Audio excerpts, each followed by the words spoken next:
G'day and welcome to the VALORANT Oceania Tour, or welcome back if you've joined us over the course of this event so far. I am Dion Komodo-Perrotta. Joining me today is Mitch Pilski-Pilipowski. And Mitch, we're looking to run it in for some more good games today.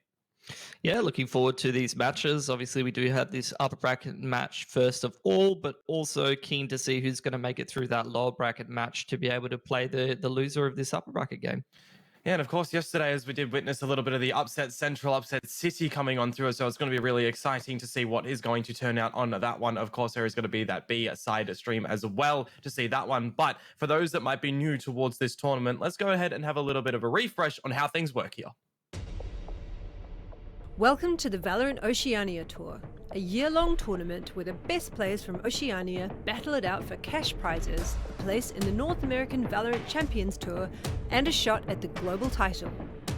Players can compete in up to 3 stages consisting of open and closed qualifiers and regional finals, each with their own AUD $10,000 prize pool. By placing high enough, they'll accumulate enough championship points to be one of the top 8 teams fighting for a shot at the OCE Championship, where the prize pool doubles.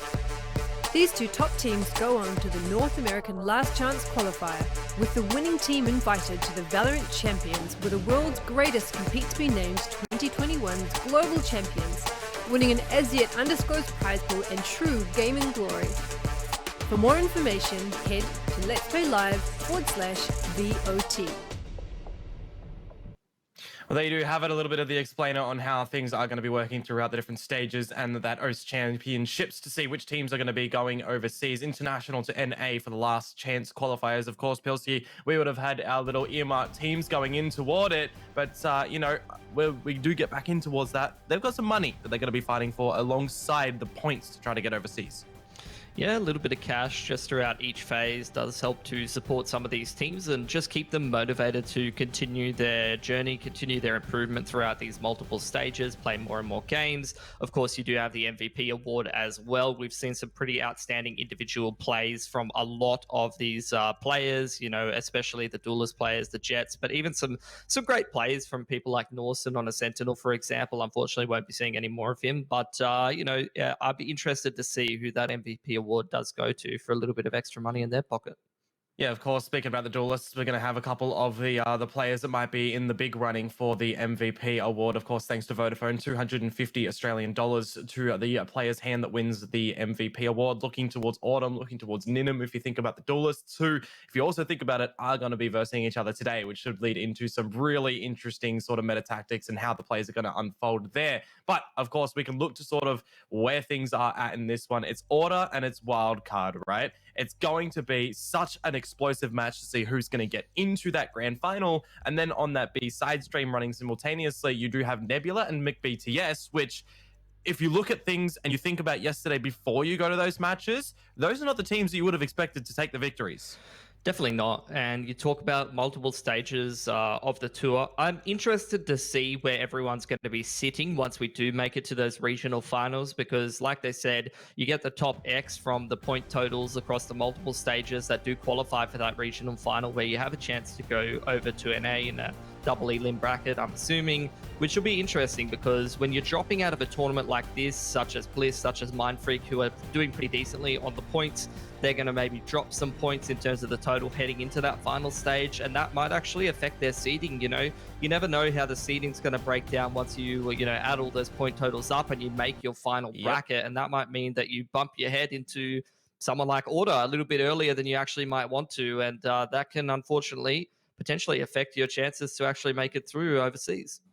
Yeah, you look towards Mindfreak in that sort of circumstance right now as well. Last time they took over 85 points, getting that second runners-up position against Order, who had the 100 points, who are now pretty much guaranteed, to get into that grand final or that little gauntlet run if they do lose out today to wildcard. And you're thinking about Mindfreak, 85 points. They've just taken home 30 points. That means that they're on, 115? They've got really they have to fight for it in the next stage if they want to continue on. And as you said, they might be playing Order in that next sort of stint in that championship a little bit earlier than maybe expected. And then it's anyone's guess on who's actually going to be qualifying over. And the same sort of similar situation for Bliss there. So it's going to be really interesting to see not only how this little bit unfolds for this stage 2, but also what is going to happen in toward the next stage with the roster shuffles that we might see come through as well. But bringing it on forward, of course, Order and Wildcard is who we're going to be seeing first. The loser will be going into that TBC slot that you do see there, and the winner of that side stream game between Nebula and McBTS will be playing against loser this first one. So some pretty great matches earmarked for today, and of course tomorrow is where we will see that grand final. Yeah, I think whoever drops down from this game would probably be expected to go and repeat the rematch from this game that we're seeing in towards that grand final. So if you follow that same logic, obviously no disrespect to Nebula and BTS, they've already played quite well at the moment. They've already created 2 very nice upsets in extremely close fashion over some of the favorites in the region. Now they're going to have to play each other. If they can bring the consistency to upset Wildcard as well, I'd be very, very impressed. But most people would tell you that's probably not likely. So that means that this game that we get to see here, number one, it's an opportunity in this upper bracket to get a small veto advantage heading into that grand final and try to get yourself even more points. But also, in addition to that, it's a good opportunity to actually feel out your opponent and get a feel for their style and how they like to play, and maybe try to make some adjustments if you do make it to the same matchup in the grand final. No, certainly so. It's going to be down to that experience, what you can gather from the game and the tendencies. But without further ado, why don't we have a little bit of a refresh on who we are going to be seeing in the server today? It's Order starting us up. Tux, Texter, Autumn, Disco, and Signed. Big names, great faces. Absolutely love to see the headshot photos coming on through. And I got to say, the thing that has impressed me, I think, the most of this team is that they're happy to change the roles in amongst themselves and not just, kind of rotate players in and out and stuff that you come to see a little bit earlier on. We've seen once upon a time Tux and Testa going on toward those duelist roles, but now they kind of have fallen by the wayside on those. They go to more those assistive, more those sentinel roles, and they're leading Autumn and Disco in toward those duelists just to get really hot and heavy in that sort of light. Yeah, I think if you sort of brush aside the talks of what is the meta comp and whether you should play X amount of duelists, I think that the way that Order plays suits their lineup very well. You've got very experienced players like Tux and Texter just switching up their roles and changing around what characters they're playing. Then you've got someone like Science slotting in, who is very, very good with his utility, playing those characters like the Breach, like the Sova. I think that's the perfect kind of character to be putting that man on. And then Autumn and Disco, why would you have these guys on anything but these characters that need to frag out? Because they're both just so talented and so consistent. So, it obviously lends to their individual strengths, whether if you got Disco on the Rays, a little bit more consistent in the rifling power, or Autumn on the Jet and the Reyna. As we do know, the man likes to go aggressive and find advantages early. And of course, Signs bringing on toward that Sova as well. Come to know all of those lineups is absolutely amazing. But we flip it on over and we bring it on through in towards a wildcard. It's Infrequent, RDW, Ninim, Swirl, and Noz. Of course, we've seen a little bit of the roster switches up before on these guys as well. But bringing it on forward and bringing it on through, you're looking towards the consistency to really go up against Order in this one and see if they can get, a map off them. See if they can even best them. Because as we've seen it time and time again, Order is just seemingly that untouchable team, but a little bit lately they haven't been invulnerable. Yeah, they've definitely played some close maps against Mindfreak, against Wildcard, as well as you're seeing them here. I mean, I'm looking back through some of the series. It's not like Wildcard can't take maps off of Order. It's not like they can't play them close. I think the issue so far in the matchup between these two teams seems to be that Order is just better at a wider amount of map pools, and Order is just more consistent than Wildcard are and more comfortable in the more larger variety of situations and the bigger percentage sample size. So Wildcard, what they really need is more consistency and more of an opportunity to improve holistically rather than just being good on certain halves or in certain situations where they can try and topple Order. And of course, bringing in toward our little head-to-head that we do see, it's going to be these predominantly jets that we can put on through. Cast your mind back to what we've seen already in the past few days. We saw Ninim go absolutely above and beyond with those blades, with that Marshall play over on Icebox as well. And on the flip side for Autumn, we've seen him do wonders on the jet, but also bringing out that Phoenix, right? It's a big interesting thing with that. Yeah, I think both of these guys, if you took the nameplates off and you showed fag clips of either one of them, I don't think you would really be able to tell them apart with a lot of their jet play, to be honest. They play somewhat similarly. I would say that Ninum might be like a little bit more flashy in terms of some of the highlights or the multi-frags and things like that. But I think Autumn, you know, is a great player as well. And I think they play very similar styles and they have very similar stats as well. Yeah, no, certainly so. Coming in forward into that one, I'm just really interested to get into it. It seems I got a little bit of a camera issue right now, but we can this one for now. Go on forward into it. A little bit of a placeholder picture, but you know, coming on forward, it's been a little bit hot in my room, so unfortunately, so on that one. Haven and Bind is where we are going to look to start things off, of course, and if we do require it, which I would come to expect on this one, we move over into Ascent. Yeah, so this is an identical map pool to the last veto when these guys played just under 2 weeks ago. It was Haven, Bind, and Ascent with similar bans. You got Order, they picked up Haven, and that's Wildcard's pick, actually, interestingly enough. Then Bind went the way of Wildcard, which Order have opted to pick, and then Ascent went very one-sidedly towards Order. So this is kind of the same narrative that I'm painting at the moment. You know, Wildcard, they can beat Order on certain maps. They can beat Order if they play very well. Can they beat them on 2 out of 3 maps? That's what I need to see from Wildcard. I need to see a little bit more improvement on the consistency, and I believe that they can do it. It's just a question if today's the day. Is today going to be the day? I would kind of be leaning towards, from what we've seen so far from Order, you know, the smacking around that they've done previously, that they should be, you know, all situated well for this game, but you're never going to count out a team like a Wildcard, starting on this offensive side as well. Swirl's going to be bringing out that Phoenix, which makes things really interesting for me specifically, and it's going to be running it in with both of these teams, opting for that double duelist as well. So big entry frag potential, big so rotations as well is something that I'm going to keep my eyes on too. Yeah, Wildcard actually changing their lineup. It was Swirl on the Sova last time, and Infrequent was on a Raze. Now they've gone Swirl onto the Duelist in the Phoenix role, and Infrequent's going to play the Sova. So even changing up their lineup slightly, and even the roles between the players since about 12 days ago when they played this same map against Order. And of course, this is Order through and through, isn't it? The mid-round push, or the early round push straight down middle on Haven. No respect. Already trying to get in the face of the opponent and gather some info. And it's going to be really interesting in the slide over towards the A site for Wildcard right now. Just going to be the little lone soldier here for Order to sign, see what he can spot on out. So far, nothing for the info off the camera from RDW, but this is a very early hit coming on for Wildcard, and of course, this is going to be a big old retake for Order. It is a pretty nice retake that they've got going on at the moment. They got a lot of mid control. You can see the pull as well as the shock darts just trying to delay that plant. And it's done a pretty good job. Decent damage onto Noz as well. Both of the duelists sitting behind the trip now as they try to get that flank going. It's going to have to be RDW to hold that one down for Wildcard as they try to hold the CT push simultaneously.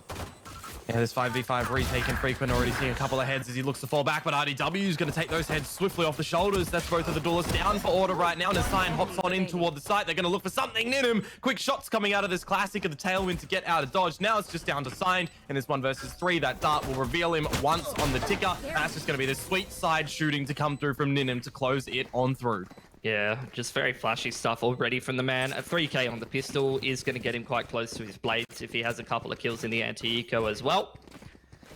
Nice little pistol for Wildcard. Can't complain about that one too much. Just waltzing into the A site where a retake situation was happening. Very heads-up play, playing around that utility with the gravity well as the shock darts, and just having the 2-man setup to bait for RDW on that flank. I think they ticked all the boxes, really, when it comes down to going towards A on the pistol. Can't complain about anything, really. Yeah. A little bit of the damage to be seen from Order. They're just going to take a knee in this one with a big grouping up through towards the seaside as well. Ninum with the Marshal, he works wonders. Good for the first one. The paint shells to push him on back. And this is going to be the time for Order to see if they can get something out with this little pistol. It's the Ego Ghost to come through from RDW, but he certainly does make it look easy, doesn't he? Taken down in the end. 1 off for Autumn. That's all she wrote in the round. The single pick to be seen. Wildcard will claim the second. Don't think that Wildcard are going to be too perturbed about that one. Pretty sure all they dropped was a ghost, if that. Maybe someone even scavenged that one off the ground. So totally fine with how that anti-eco went. And now they're going to be able to move into the bonus. Even RDW, without spending too much, is happy to even invest in the Phantom here. Did Infrequent upgrade? He had the ghost, actually. So They are investing a little bit as they're still quite happy with their money total even after buying the rifles. So they're going to give this round a proper crack. Not just going to let it go by the wayside and maximize their savings. Even if they are playing from a bit of a weaponry disadvantage, they're still going to try and give it a crack. Wildcard. Just taking their time at the moment. Spread out around the map. You can see Ninum wants to grab his blades, so he's going to be allowed to do it. Very patient, not trying to rush that at all. Waiting for any kind of pushes, and he will get the blade storm online now. Enemy marked. Bit of reconnaissance from both drones. I'll take each other up. Still got all this util down for order at the moment. Sign, seeing what he can spot out. I believe that there the camera's tagged up the drone. But the peek out from Texter, he's just going to opt to fall back. Oh, unfortunate. Already slammed that left side garage door, as is common when you're playing a bit of a slowed round on Haven. And they're going to reap the rewards of that. Already a one-man advantage for Wildcard. This is where you would expect Order to try to go for a bit of a mid-round push. Go for something a little bit different to throw a spanner in the works towards Wildcard.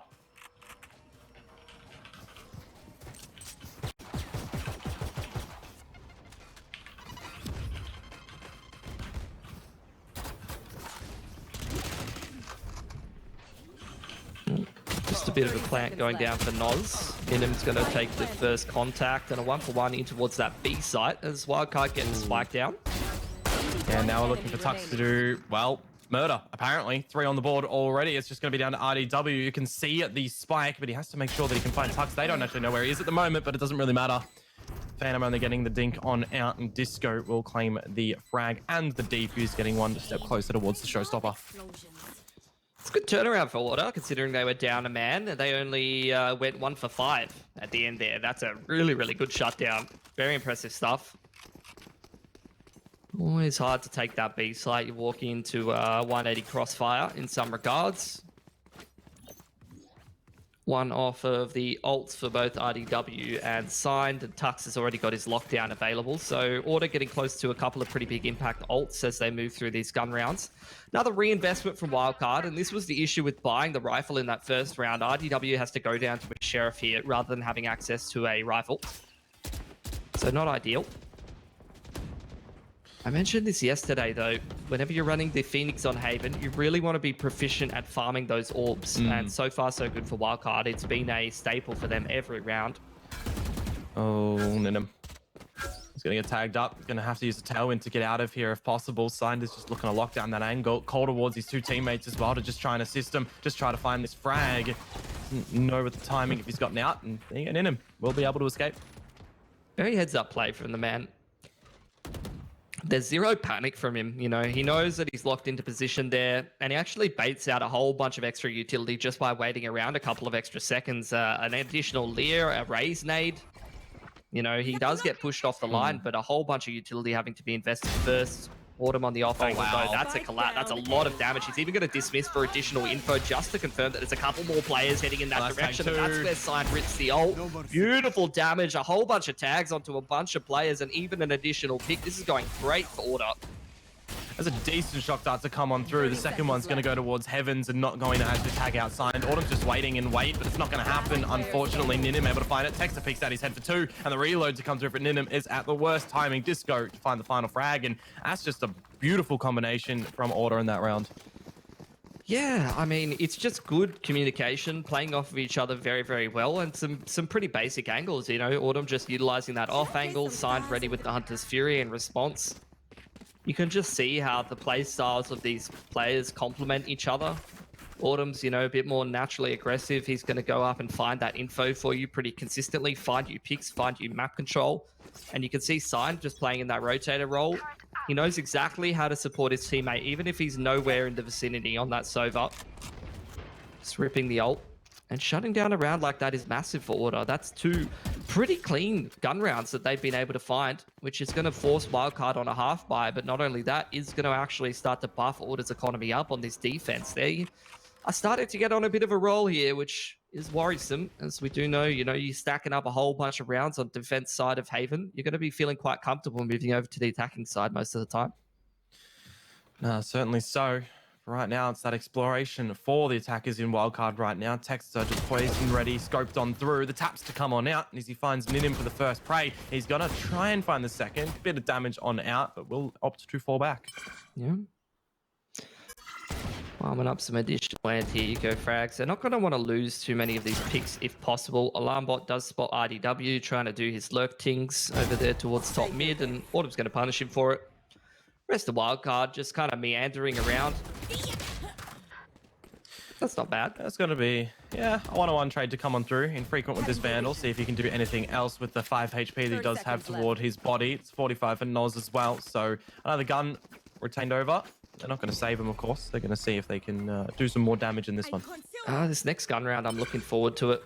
It's going to be interesting. You can see Infrequent getting that extra orb means that he's one off. Noz is one off. So as soon as both of these guys die, they're going to have access to both of their ults heading into that next gun round, which is going to be an interesting one. Great shock darts in from side. Just the most standard ones you would ever see. Oh, that's actually great damage for Infrequent. A lot of bang for your buck out of that Vandal. Man gets 3 kills, which is a whole world of difference.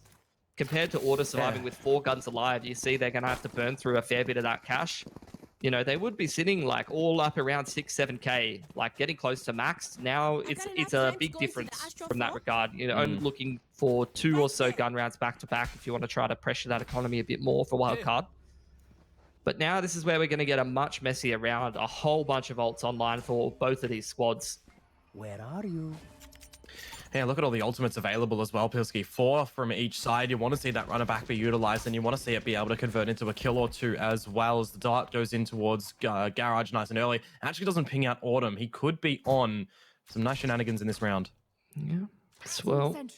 Edging out middle. Cosmic Divide's available. Run it back's available. Wouldn't be surprised to just see something like a quicker play towards the B site. Drone goes into Garage and does actually clear that out. Spots Autumn on this side of the map, which kind of indicates that Autumn's probably playing retake on A. If Autumn's pushing down middle or pushing Garage or pushing Ceylon, then it's probably Sign playing retake. Either way, though, Wildcard does look like they're keen to go for that Cosmic Divide across the B site and just try to get that plant down.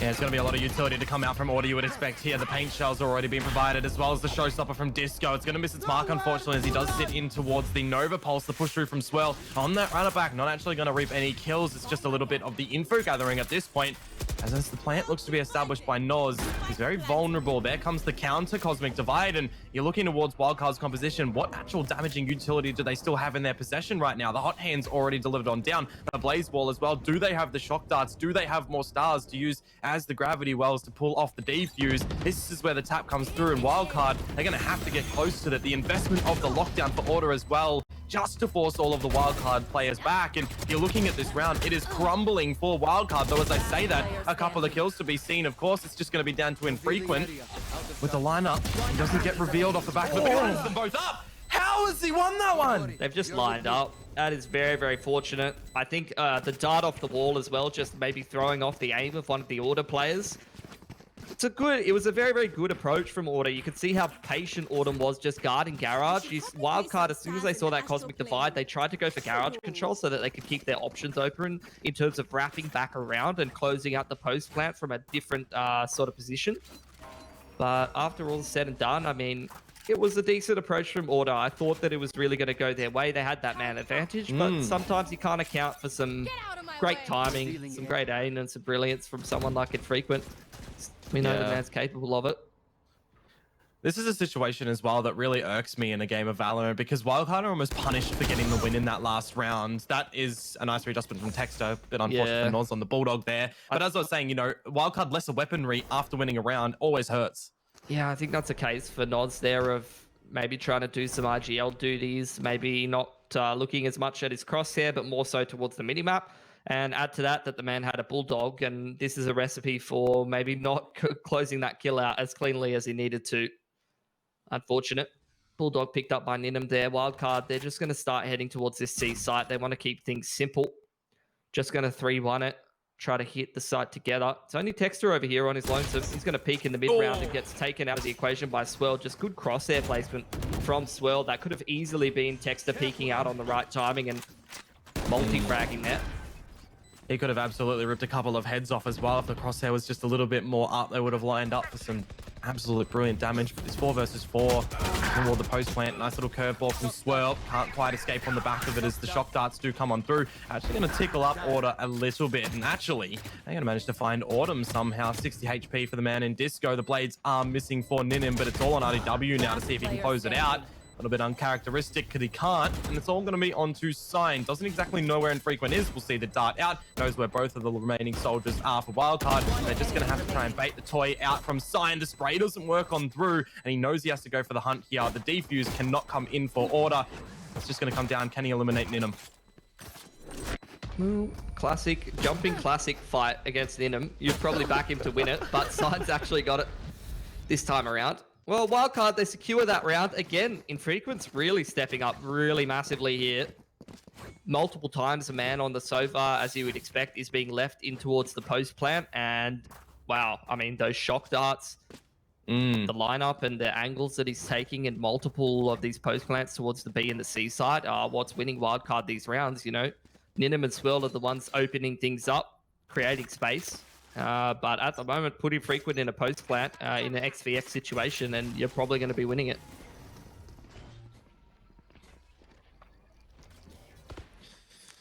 I like this push up from Autumn in the beginning, straight in towards the Nebula. I wonder if this is going to be expected from Swirl. He's cornering it out, and he's actually getting out a bunch of damage to Autumn. He needs the kill here to be able to offset the HP, and he's actually going to find it as well. Chooses the Dismiss instead of the Devour. Headshot. Oh, it does get punished, actually. But 1 for 1. It's going to offset things a little bit. Bit of a more awkward buy. There's the Neural Theft. Just keeping an eye on where the rotations are at. And that's going to confirm that this is an open site. And Nidim is happy to just waltz straight in there. Drone in response from side. Just wants to confirm the numbers. And does see an additional player over there. So they know there's 2 players there. That is cheeky. Delaying the plant from Texter. Does go 1 for 1 and buy a little bit more time for the rotations here. And the only thing is that's the smokes down for Order as well, and with no ultimates to be able to assist with, they're going to have to rely on just the utility that they do have. The recon dart destroyed, the shock darts being sent in. Noz finally on the board and finding Tux here, and the peek out from Signed as well. Can't quite get it at the reload time of Noz. So with 30 seconds to go, the Spike is turning tail and running over towards the other side of the map. A little bit of a love tap on towards Noz, and he's just keeping Order contained in amongst the site. Yeah, he loses his life. And they're going to have to grab these guns and go over towards C now. In the meanwhile, though, at least Disco can potentially get his hands on a rifle. As this plant goes down towards C, will be an open plant. RDW still has the cam available to him.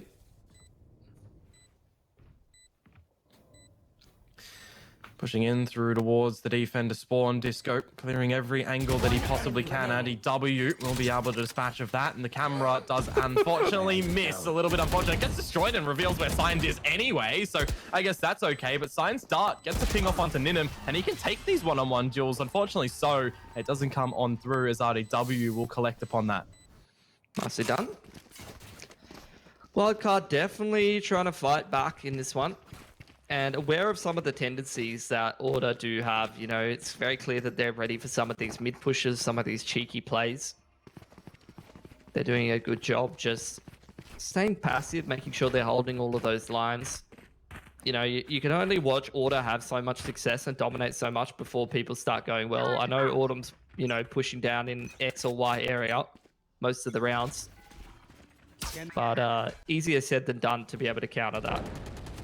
A little tap on RDW. He's tagged over at the A site. Gonna have to fall on back, and Wildcard are gonna reconvene. Yeah, they know that right now Order's just on a bit of a weaker buy, a bit of a half buy, so they're taking their time, utilizing utility just to be able to try to find information, holding all of the angles. Then I'm sure they'll just group up and hit something together in towards the later parts of the round. Got the showstopper available for Disco, though. These are the kind of rounds that you see Order win. Not out of the ordinary. Another runner back available for Swirl. Keeps Pilski happy with the gatherings of those orbs time and time again. Yeah, I wonder if he's going to like money man in with it. Just because the time's ticking down, and it's not, yeah, like Wildcard has no information here. They need to get something rolling for themselves, so... Oh, even a Hunter's Fury invested in this one from the likes of Wildcard. This is going to be an expensive little round for them. Order, remember, they've gone into this with Well, hardly anything, really. Yeah, this is getting awkward, actually. Look at the rotations. Order's reading this one perfectly. They're already starting to stack towards that A side of the map, and that's exactly where Wildcard's heading. This could be disastrous here, Dion. Yeah, it's a 5 versus 5 essentially still, and you've got 4 players contained on this side for Order. All they need to do is deny the spy from going down right now. At least RDW can force Tux off the mark, but look at this from Texter. He might have just bought enough time. 6 seconds on the clock. RDW looking to pincer maneuver with the flank, but Autumn gets a no-scope. Now there's no time for the plant, and all Autumn has to do is run. This is shambles to come through. It just took too long. Wildcard, too much indecision. You know, there has to be a certain timing that you start to, what's the word? Like end the round, you know, end your anti-eco. You start out with the anti-eco setup. Yeah, it's all good to hold 30 to 40 seconds, just hold all of the angles. But at some point, you have to group up and make a decision, and there has to be some kind of definitive call. And some of the time, you know, you just are going to run into a stack. And at the end of the day, you know, maybe it would have worked out going back to A, but they just didn't leave themselves enough time. So at some point, you got to just kind of bite the bullet and go, well, we're already committed in towards C long here. We're just going to have to go towards this site. If there's a couple of players here, then you got to get in there and take the duels the old-fashioned way. Sometimes you just don't have the time to 100% the round, you know? And you know that Ninum wants these blades. He's going to be peppered on down to 9 HP and get concussed by the Nova Pulse. At least he has them, but there's no healing really character use them in this round. Yeah. No Sage or Sky on Wildcard this game around on either of the teams. So, unfortunately, you're dropping that much HP that early on, you're just going to be a liability in the round. No chance for redemption, really. Ooh, brilliant shot from Noz. Very nice. He's going to have access to that Cosmic Divide now. Never mind, forget about it. Sides just said, no thanks. He's actually hit all 3 of those. Killed Noz with 2, and then a nice tag up on the last one. There's the Cosmic Divide from Texter. All across the map. Just giving more favorable angles. That is cheeky from RDW to just walk through Garage where as soon as that Cosmic Divide goes down. He's actually going to get the information that there's only one player in Tux over at C, though he can't quite contain on that frag, which is mighty unfortunate. It's just going to be this 2 versus 4. A spike plant here would be good for infrequent. Does have this rifle in possession as well. Deep recon dart. He can go for the fake tap. No one's going to get baited out by it. Just looking for some extra recon here. It's winnable. Ninum obviously is in a difficult position, but if he hits enough heads, he would have been able to do it. That's a classic case of the Phantom being your worst enemy. There's the reveal coming on out as well. Texter to claim the last frag. And we're going to be tied up 5-5 now. Yeah, Wildcard's doing a good job. Like they're playing a good game of Haven here. I think the issue though is that you look at Order already having 5 rounds and trading rounds back and forth on the defensive side of Haven, and I'm thinking to myself, like, that's all they need to do really. Now that they move over to that attacking side, they're probably going to be feeling pretty comfortable. As long as they can just get X amount of rounds, even 5s, they're probably happy with. But if they do any better than that, then they're probably not feeling too bad about it. You can take for what it is out of the map picks of 5 that we do have in the active pool right now. Wildcard picked Haven here, and Order picked Bind. So we go over on what would be expected to be Order's better map next. In theory, they actually went. They won each other's map picks last series, which were the exact same maps. Oh, that's actually a pretty decent opener from Ninum, but the dash back doesn't quite work out. Still manages to find Tux somehow, as it's the entry point for Wildcard in toward the site, using a lot of this Astra kit to get in as well. All these stars, the Cosmic Divide, but they're actually going towards C because RDW has snuck his way in. Yeah, he's always a contingency plan, this man. Always doing a cheeky lurk somewhere up B, up C, and that's exactly the kind of playstyle that you want to employ on Haven. This is a map where you create pressure in the part of the map. You can push and pull rotations and create so many opportunities for yourself. Even on maps with 2 bomb sites, that's the kind of playstyle you want to go for. Add another bomb site into the equation. And wait, did that just change where the spike got planted? That'll be a bit, that'll be a bit cheeky. It's going to be onto Disco, though. Does he invest the showstopper in a round such as this? Does he check the back of pit as well? Is Ninum is looking for the dart. He will get traded out. Ninum was already the low player, remember? So really, all that the kill was found there was onto the little exit frag of the player. But a winnable scenario right now for Signed. Recon dart available in 2. 1 shock dart as well. And the spike, yeah, it's still planted for long. It's not in the best ideal situation. There goes out that little dart. It will be destroyed and showcased where Noz is in the cubby. Knows it frequents on the right side, baiting it out. Can't get the half defuse. There's the first kill. I don't think there's any time anyways. I mean, Infrequent doesn't even get a kill there, but I'm just seeing the fact that he's alive in this post plant. And I know that it's probably one. Like, he's just making 0 mistakes. Every time the spike's down, Infrequent's alive, it's a one round for wildcard. You know, he didn't even fire a bullet there. Man was just jump spotting and shoulder peeking and being a, you know, cheeky little kangaroo. Need a drop. Thank you. Well, final round of the half now. Handful of ults available as well. Got that lockdown, but on the other side, Infrequent's got his Hunter's Fury to try to counter if that does get placed down.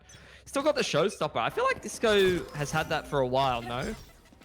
I swear, for a few rounds now, yeah. Yeah, I swear he's been sitting on that for a bit. Definitely doesn't want to die with that in this round. May as well just rip it at some point. You already see that the Empress has been pulled out. It's going to be the reposition from Autumn as well. Needs to get a kill to be able to refresh that one. Yeah, it's a slow round from Wildcard. Dotting all their I's, crossing all their T's. This is the impact that you have from Autumn being on the opposite team. Spend the first 20, 30 seconds of the round just PTSD, don't want to die from some random push. Making sure he isn't bottom mid, he isn't jumped into window. Is he pushing up A? Nope. All right, great. But this can get you into that territory that we saw in the anti-eco that Wildcard lost of indecision. Yeah. So 50 seconds is a good time to just start making a decision, and Signed, it's a good time for him to confirm that there's absolutely no one over towards A. That's going to inform the rotations very nicely. And you know that the lockdown is going to be utilized in this round from Tux as well, and then Infrequent's going to get out that Hunter's Fury. That would be go time for Order to push on through, still with that Showstopper too. But RDW, as you mentioned earlier, that contingency plan, he's pushing in towards the C site, and Tux, he's going to actually turn around at the wrong time, making a couple of noise steps. Now the neural theft as well. This is all you want from Wildcard. Beautiful shots to come from RDW. There's the reveal on towards Order's remaining locations, and as we invest ourselves in toward the C, or A site rather, Autumn is still here. Good for 2. Plant, it is nullified for a little bit. The judge can't get anything done. It's 2-1 favoring Wildcard. Oh, the satchel.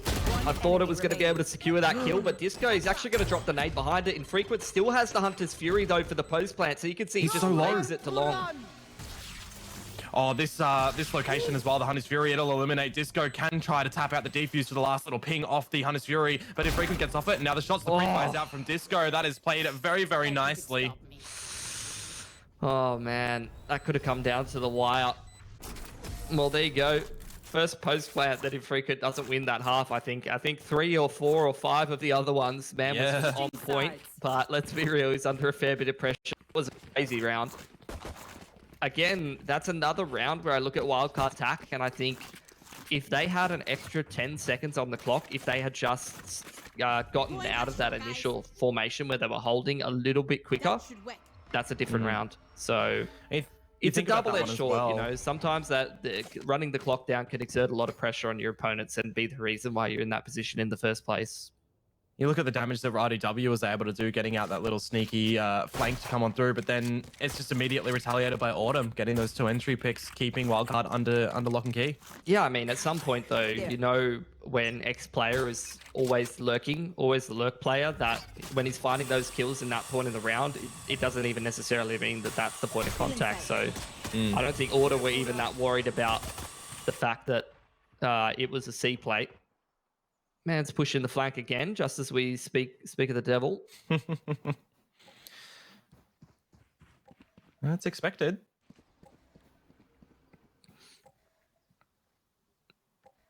Tuck's just falling asleep, trying to keep his eyes open, as are most of the players on Order.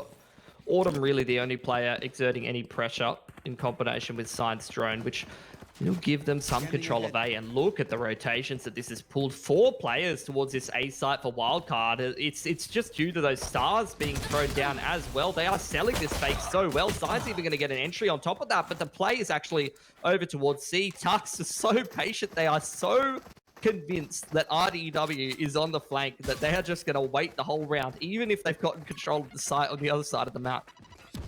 Yep, now Tux leading in the charge and that, clearing out all the corners as well. Can bring back the turret as it is a little bit deep for himself. Refresh the timer on that one and just be the point of contact on the site itself. Order with the player advantage. Going to see them all skeet out and go towards the long position. They do have a bit of this utility on the spike as well. The Molly, the Nano Swarm as it's come to be known. Really just waiting for these first engagements. Infrequent falls, making things all the more difficult for Wildcard. I wonder how many stars Noz actually still has in possession, because he would have used it over towards long if he had them, right? All the duels, 1 out by order, and that's 4 alive in the pistol. Yeah, I mean, that was just a beautiful pistol. Nothing like ultra complex about it, but really just the drone pressure, getting Ninim off the line towards A long. And you see Signed as well as, who was over with him? I can't remember. I think it was Autumn. Just selling the fake towards A so beautifully, and that pumps out the push, and they go and take C. It's a bit of a push and pull, controlling those rotations. Norda, that's going to be them getting onto a roll already on this attacking side. Like I said, they went 6 for 6 on defense. I'd say they're going to be pretty happy with that. Looking at the last game between these two teams, it was actually 8-4 with Order on the defense in the first half. So Wildcard's done a little better than the last time. But Order winning out the second half as well means that you're not super comfortable if you're Wildcard here, because they only got 3 on the defense in that last game. And they need more than that this time around. They're going to need double that.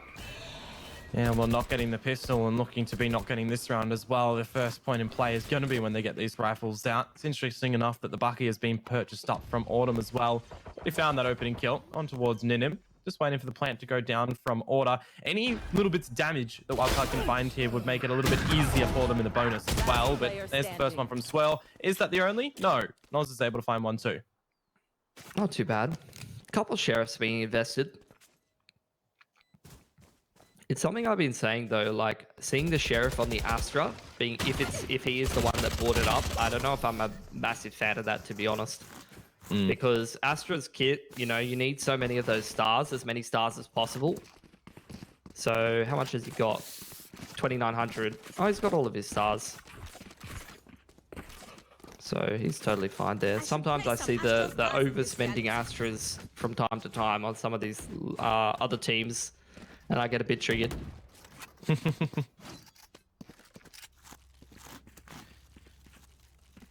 Well, the bonus round to be seen. You got 2 rifles still for Order. The rest are the Spectres, so definitely a way in which they can find something here. Gonna have that extension play from Wildcard out through A long to gather up that orb on the Sova. But this is a fast play from Order already. We're gonna get a little bit of garage control. Yeah, I think in general you do want to play a little bit more up-tempo on the bonus. Usually you have these lackluster weaponries that require some of those closer range aim duels, like your Spectres or Judges or whatever pistols you're rolling in with. Like, similar to Wildcard though, Order definitely have a couple more rifles this time around, Dion. Yeah, and the cage is going to be popped from RDW as well, but the reveal is going to reveal him, and that's quite unfortunate. All of the peppering bullets are going to come out from Order. RDW is going to be the first casualty. Ninim good for 1 before being traded out. This bonus round can actually go the way of Order if Wildcard aren't careful. Really a big shot to come out from Signed, and this just makes things all the more difficult for Wildcard. And you can just see for Order as well, they aren't being hastily enough to just go down for the plant. They're making sure all these angles are cared for. Yeah, no reason to rush things. They're already up 4-2. Taking that back. Wildcard not feeling too comfortable about going for that. Noz just going to recall his star, and it looks like they're eager to save. Autumn already on the hunt though. Yeah, the problem as well with the Astra kit, the stars that were already invested for Noz in this round, they disappear at the end of it. So he's going to have to spend, what, $1,000 to get his 5 stars back, which he could technically afford with the loss bonus coming through. But losing a bonus round such as this, Pilski, certainly props up Order to win this map. It's worrisome. It's definitely worrisome. This is the same thing that happened to Wildcard last time these two teams played. They lost the first 3. Which obviously puts you in a bit of a rough position. Do get that loss bonus. And taking 2 of the guns off Order is going to make them feel a little bit better about how that round went down. But still, it's not ideal. Not ideal at all, that is for sure. Just a little bit of an update as well right now, Pilski. BTS has taken map number 1 off of Nebula, 13-6. Bit of a large scoreline difference in that one. Yeah, I think they said they were feeling pretty comfortable and confident heading into that game yesterday in the interview. So they're showing it there. It's a good scoreline win for them. looking to try to make it through the lower bracket. Bit of an investment in this round for Wildcard, but losing that pick is obviously going to make things quite difficult for them. Oh, everyone's engaged in amongst this C site for order right now, and they're actually containing it quite nicely. No one has felt any inch of damage over on this order side, and you've got 2 players now for Wildcard. Bladestorm invested from Ninim 2, nowhere near his teammate in Infrequent. There's 2 different duels here, but Infrequent manages to remove the head off of Autumn. Ninim has to win this duel, and he has to actually get the remaining 4 kills. But look at that, he's just missed all the blades. The Classic's out. Yeah, he finds the kill there, but he'll look to get traded. Disco, we're going to toy with him, but it's going to be the Satchel. I guess the kill in the end. 3 up for order. That round filled me with pain for Wildcard, just like a whole bunch of those duels on C where you're like sitting back and holding an angle and then you just get timing peaked like multiple times in the same round and lose 2 duels, and it's like, well, guess I'm not playing Valorant this game. Now you get the buy up for Wildcard though. Decent amount of money on order. They lost a fair amount of guns in those last couple of rounds, which means it's not like their economy is bulletproof. Most of them sitting around 3 to 4k. They've still got, you know, 1 or 2 more buys left in them. So Wildcard, they can bring this game back. They got a couple of big ults as well. That's a great timing from Ninim. Catching Texter off guard. 1-man advantage already, and you've still got some big ults to play with in this round for Wildcard. You're probably feeling reasonably comfortable, but they definitely need to lock this round down. Otherwise, it's Order putting a little bit, maybe too much pressure on. And you can see that the smokes are down for order as well, so they're using their utility to force Wildcard back and at least cordon off a position around the map. The Showstopper now coming on through as well. It's going to miss its mark from Disco as he looks to prod on through towards Garage, see if he can bring something back for his side. Run it back, invested in from Swirl. It's going to be safeguarded by Infrequent, who loses his life, and Autumn's just going to dismiss away. A way that Order can win this is by finding another frag here. Disco's position as expected, but he finds the perfect timing. Yeah, it's traded on through, and now Swirl peeks into the other side. It's all down to Autumn, who gets shouldered on out as well. Sharpie to come through from Swirl as Wildcard claw that round back. Yeah, Swirl's definitely been a standout for me on Wildcard. I mean, obviously you can't go past Ninim on the Jet. That's the obvious one, but I think Swirl has definitely really impressed me with his aim from time to time. He had a big game on the Sky against who was it? Was it Mindfreak the other day? Did they knock Mindfreak into the lower bracket, or was it Bliss? No, it was Mindfreak. Yeah, I think. Let me double check. Wildcard played Bliss. Bliss. Okay, yeah, it was Bliss. Yeah. Yeah, he had a massive game on the Sky. Yeah. I remember he was just flicking all around the place. He's got some crazy aim. As well, from memory. Where we go next, actually. Someone needs to check on that man's wrist, though. That's all I'm saying. The way he's aiming. Maybe it might not be healthy. This is a bit different, though. Ninim is the one to try to apply some pressure this time around. Infrequent has cleared most of A, so that might be a false sense of security for someone like Ninim, but seeing that star actually stops him from pushing. And the drone's coming out as well right now. Pilski is going to clear it on through. Texas immediately found the opener, and they're going to go with the drone. Ninim's good for 1, traded on through. Definitely favorable for Order. And invest the Cosmic Divide too. Keen to see if they're going to go with this. They've still got Disco over towards middle. They've still got 55 seconds on the clock. They don't necessarily need to send it into the site here, but they're going to anyway. Mid timing could be a factor between RDW and Disco. I'd say that's a kill that needs to go the way of Wildcard there, Dion. Oh my, the Cosmic Divide's all invested. The Hunter's Fury coming out as well, but it's all going to be down to RDW coming out on this flank. He wasn't seen earlier on, I don't believe, but they're still going to be looking after him. A dink to come through for him as he dinks Disco down. Signed, looking to hold in the corner. Saw the trajectory of that Hunter's Fury as well, so has the idea of where Sign's currently poised, but with the low HP, really didn't favor RDW. The head's ripped off the shoulders, and it's Order 1 away from finding that point. Similar looking game to the last time that these two teams played at the moment. BYB fam, going to Astral to do see if it does end up being the same result. Wildcard are obviously in a difficult position right now. They've got to go down to the half buy. After this, they will have access to a full buy, but then they're going to be trailing 5 rounds. And Order, if they don't lose too many guns in this round, should have a strong economy behind them. So they would be feeling quite comfortable to be closing Haven, I imagine.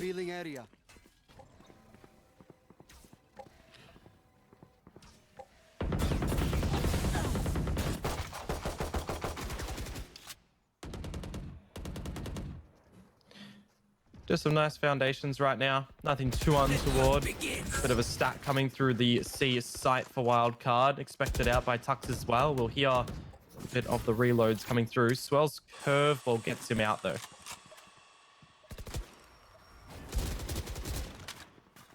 Swell's going to find an opener. This is a round where Ninum has access to the knives. So it's not one you can count wildcard out of. This could be the round where they start to turn things. Autumn, he finds the first one in the right click as well from Ninin. Doesn't work out. That HP is just immediately offset from Autumn on this Empress. And now Order comfortably are looking to close this one out. Already forcing RDW back to the site. Doesn't have any cages or trapwires to play with. I lie, actually. He finds the frag. He invests the Neural Theft 2.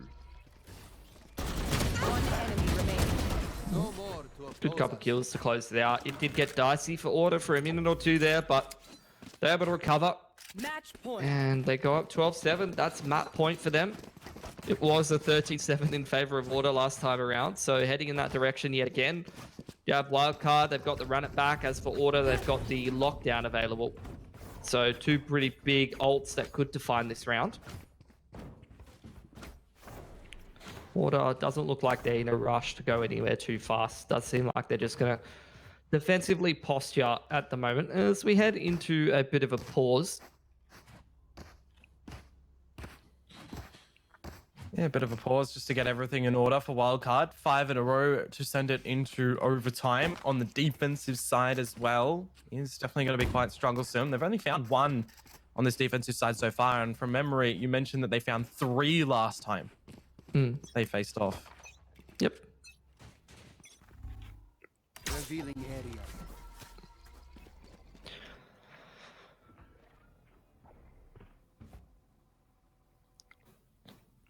It's a slow start to the round. Order going for some long control. Swell does pop the run it back, I think. Yep, run it back invested. Nicely done. Finds more damage there too. Yeah, first pick and 100 HP off of signed. Won't be complaining too much about that, especially in a must-win round like this one. In the meanwhile, though, Order just running a bit of a 1-1-3, very, very defensively postured. Looking to apply pressure to one side of the map while all of the other lads really waiting for a push from, I'm assuming it would be Ninim or RDW that they're expecting would push down mid or the flank there. But both of those lads are quite happy to just sit back with that man advantage. Won't be prompting anything, so this is where Order, they're going to have to go and make something happen for themselves. Oh, they're going through the cage of IDW, investing in the lockdown as well. The camera will be destroyed in the end as Ninim finds Texter. Smoke's coming on down as well, and a costly investment of the lockdown. They're going to try and go with it, but they've missed the mark in covering out Pit. Nano Swarm to the back side as the turret gets dropped on through. Ninim's just ripping bodies out of this round right now. It's all down to Autumn. Like a very one-sided round for Wildcard. Didn't lose a single player. Swell's just taken things over, shuts down the A control that Order was going for about 5 seconds into the round with the run it back, and since then Order really just couldn't get the 8-ball rolling. Now they're going to go back to a buy, but this is what I've been saying. Every single anti-eco or anti-half buy, Order has been dropping, you know, 2, 3, 4 guns sometimes, mostly around 3. And unfortunately, they just haven't really been able to build the economy too much, Well, you contrast that to Wildcard with 5 alive. Look at that cash. You know, 2 to 3K in the bank. This is the peak time where they really need to be able to secure themselves that strong economy. Maybe they can even get an operator available on Ninim right towards the end of the game. Whereas Order, I mean, their money's quite shaky. Oh, that is a great pick for Order to win, though. Immediately onto the Devour as well. Only for 25 extra HP. We'll only have access to one of those charges moving on forward, but as you do see it, Swirled down. Opening pick for Order on what could be map point as well here, if they do claim it, of course. They'll take the map. And you can just see how much they're expecting the pushes to come out. Order being very disciplined, like ultra disciplined compared to some of the other teams that I've seen. They're really expecting these pushes. They're holding all of the angles. The drone through short is going to see one of those pushes and just deny that info. Sign just keeping that in check, but he actually loses the duel to Infrequent. Now you've got the sneak up long from Autumn, who might have found a great timing here. Well, there's the charges gone. The darts will be destroyed as well as IDW pushes through Infrequent, finds Autumn, and now this is flipped back on towards a wildcard favorable stance. Disconnected action, though, from the WC boys. As the plant gets established, you're looking towards this 2 versus 3. Ninim is the gatekeeper of CT, finds Disco, and now it's all on to Texter. The peek in towards Infrequent is found, 1 away from this Cosmic Divide. He knows where IDW and Ninim are coming from. The cage, though, is going to obscure some vision of Texter. The defuse just being held, and he's actually going to be taken down by IDW trying to escape. So, wildcard, they do hold on here, Pilski. Infrequent, couple of pretty big impact kills from the man. Just drag wildcard back into that round. I don't think Order did too much wrong there. Like, they were just spread out. They were waiting for those pushes. They were anticipating everything. Even the drone down short to confirm that they're there. But sometimes you just lose the angle. Infrequent, I mean, a really important couple of kills puts Order under a little bit more pressure. And that's where Wildcard are able to win some of those duels when they try to force towards C. And like I said, Order, bit shaky money, have to take a half buy. So that round win for Wildcard was good for 2. Got a couple of ults off the back of it, though. They might want to invest in this one if they feel like they can win it, if they get an opening advantage. Already putting down that Cosmic Divide as well. Yeah, not quickly running into the site. Cosmic Divide and the drone in combination with that Swarm Grenade. Oh dear. Quick plant coming on down as the Hunter's Fury can't deny it from going down on the floor. Texter is out of this round. But again, this is where you could definitely see Order still kind of contained on this round as well. However, Lou wanting to upset the balance as he manages to find 2. Puts in the hot hands that he can heal up in himself. Alpha Tux, who shoulders out for 1. But he's got the ace on his pedestal. It can't quite happen. Yeah, Cosmic Divide invested in that round to take 2 guns away, give themselves an outside shot at winning it. Doesn't end up happening though. Wildcard get themselves their 10th round, starting to turn things around, but they still need to get through this next gun round from Order, and I'd imagine that they're probably getting close to quite a few ults at this point. Yeah, 5 out of 6, 5 out of 7, 5 out of 7 as well. And Disco's got his showstopper ready. Getting close, for sure. Order's starting to get to that point where they'll definitely have a scary looking gun round for one of these. This one even might be one of those. I think Order at the moment, they're playing pretty similarly for most of the rounds. I'm keen to see if they actually mix up the pace a little bit. You know, they've been playing quite slow.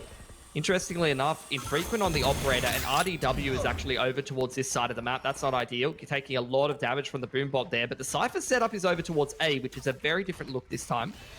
Yeah, certainly so. Wildcard being a little bit proactive, but the shots to come out from RDW and even the pull from the gravity well, he's able to reposition, taking off the heads, taking prizes right now. Good for as much as he needed to do in the round. It's all onto Disco. Remember, this is the investment for Order. They go into the last round of this half. Pretty bare bones if they drop this one. 45 HP doesn't give good confidence, but he's playing around and dancing around the site. More shots to come on through. Wow, Frequent to get the closer. We are going the full distance of regulation. Swapping RDW to that A site was an absolute godsend there. Man just literally won wildcard that round. And again, Infrequent with some very, very critical kills. Big impact player for wildcard at the moment. And like you did say, Order, I mean, losing that round, they did not have the cash to be able to go for a full buy here. The main difference, though, is that Tux won off of his lockdown and Signed has got his Hunter's Fury, so this round is not out of the question. They lied on a few. Hold on. Ambitious. He's just going to sit through the drone as well, taking the pings. They're not even trying to face into it. Use the drone as a little bit of vision obscuring. I love that from Signed. That is so smart. Just flying it right up in his face, an annoying little drone just getting straight into your little noggin. Tuck's going to trade 2 back, though.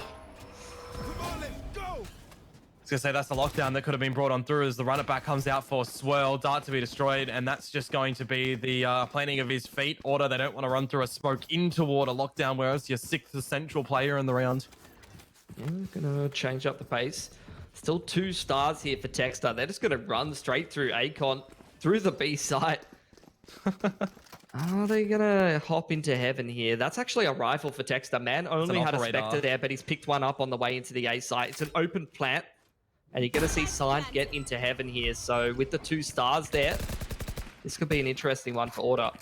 Yeah, Signed is going to have to be the linchpin in this one if you think about it. Texter posted up on this operator line, maybe good for one if they shoulder it on through. There's the peek out from Signed, very ambitious as he's able to find that one. Texter actually eats the shock dart, but he manages to find the frag. It's the one-on-one, it's the battle. The Astros, Noz has the HP advantage, sorry, but it doesn't matter. Texter finds the line. And Order, they actually bring that back when I personally thought it was going OT. Can't count out some of those buys, you know, the Spectres and the half armor, a couple of ults available to them as well. Really could have gone either way. Credit to Wildcard, played a better Haven game this time around. A couple of critical rounds and critical calls that were pretty heads up, I have to say. You know, I think everybody kind of had their moments in that game. Ninum, for his standards, maybe a little bit quiet, which means he's got exactly the same amount of frags as everybody else, which is, you know, always a scary prospect. But yeah, really could have gone either way. Interested to see how things go as we move over to Bind. Yep, 13-11 in map number 1 is set in stone. Just got that confirmation as well. I mentioned 13-6 to McBCS a little bit earlier. Apparently it was 13-5, so Nebula only able to put up 5 on that one. They will be seeing where they can run with that, because that's an elimination match. This one here is not. This is the one that the winner will get into the grand final. The loser has that second chance in the semis. But for now, Pilski, we look to send it over to a short intermission. And guys, when we come back, we'll be moving over into Bind. Stay tuned.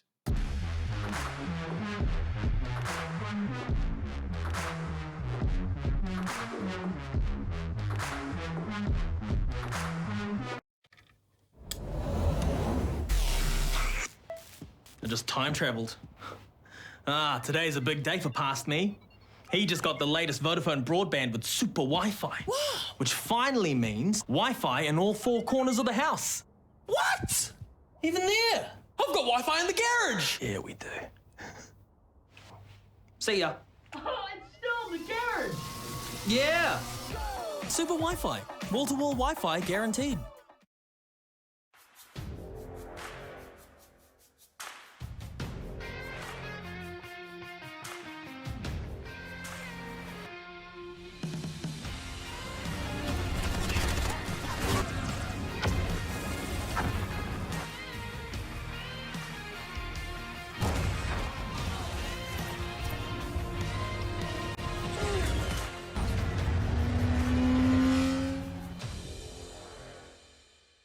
In the initial pick, ideally. But however, on the attack side, look, same old story. But now, I think this really does come down to a matchup of just absolute brains all around. So looking at things, you know, Minimize versus Tensai, Sicko versus Worlds, Dragon versus Maple, Clutchy versus Tax.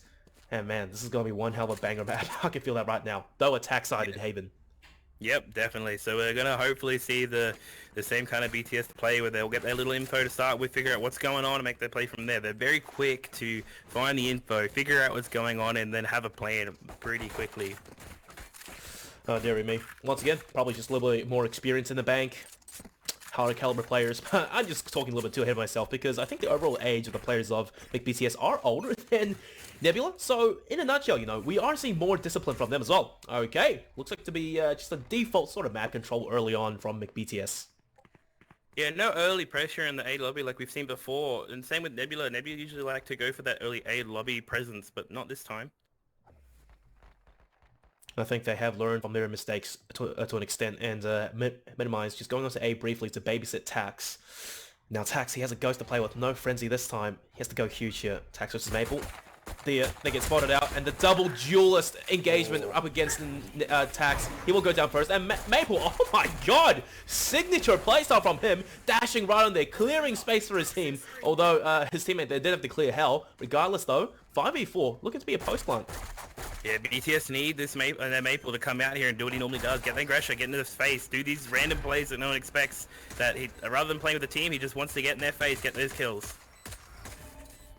Nothing really flowing for either side right now, as a spike finally is planted on site rather. Default Dragon working on first. No flashes come through. Minimize and Jesse, they're chiming in, getting those headshots. BTS, they're falling one at a time. They have to start just striking back now. Finally, we see it. It's down to Jesse in a 1v1. 1v. Oh god, he gets dinked. Has a self heal, and Tensai the Nano Swarm. He pops it. He's buying time right now. Jesse has to go on the chase, and Tensai, look how far away he is. This is brilliant.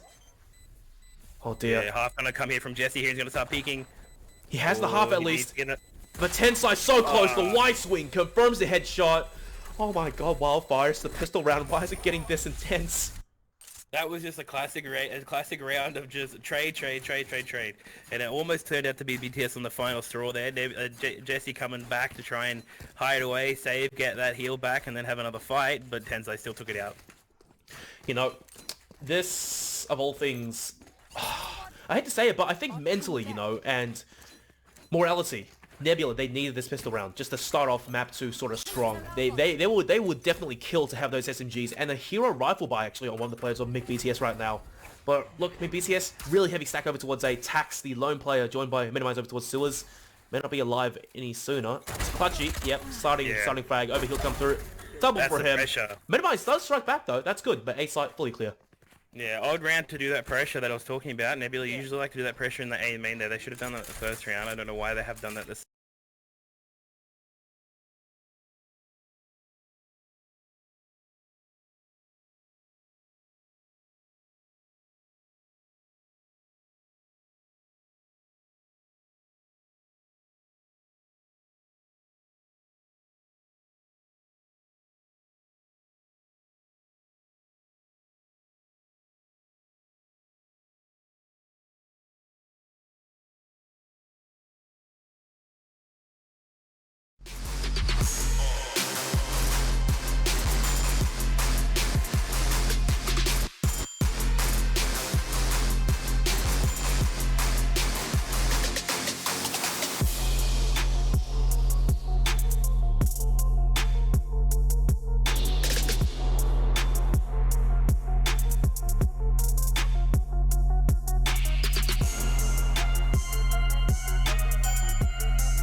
G'day and welcome back everyone to the Valorant Oceania tour. I am Komodo. Joining me today is Pilski. We have just witnessed map number 1 between Order and Wildcard in our match that will determine who gets into the grand final. It got close. It got down to the wire 13 to 11, which makes me really excited to see where our next map in Bind is going to go.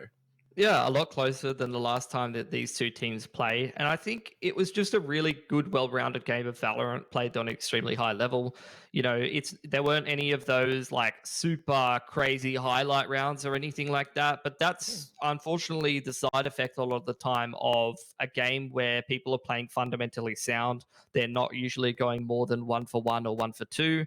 A lot of these XVX situations are coming down to 2v2s, 3v3s. Yeah, there's a couple of clutches, but they're mostly more sort of standard angles and things like that. So I like those kind of games because it's more representative of what a real game of Valorant's like. It's a good thing to learn from, but also it's good for these teams to just play more and more games like that because those are the ones that are really going to help them get used to a competitive environment like they might encounter overseas and get better.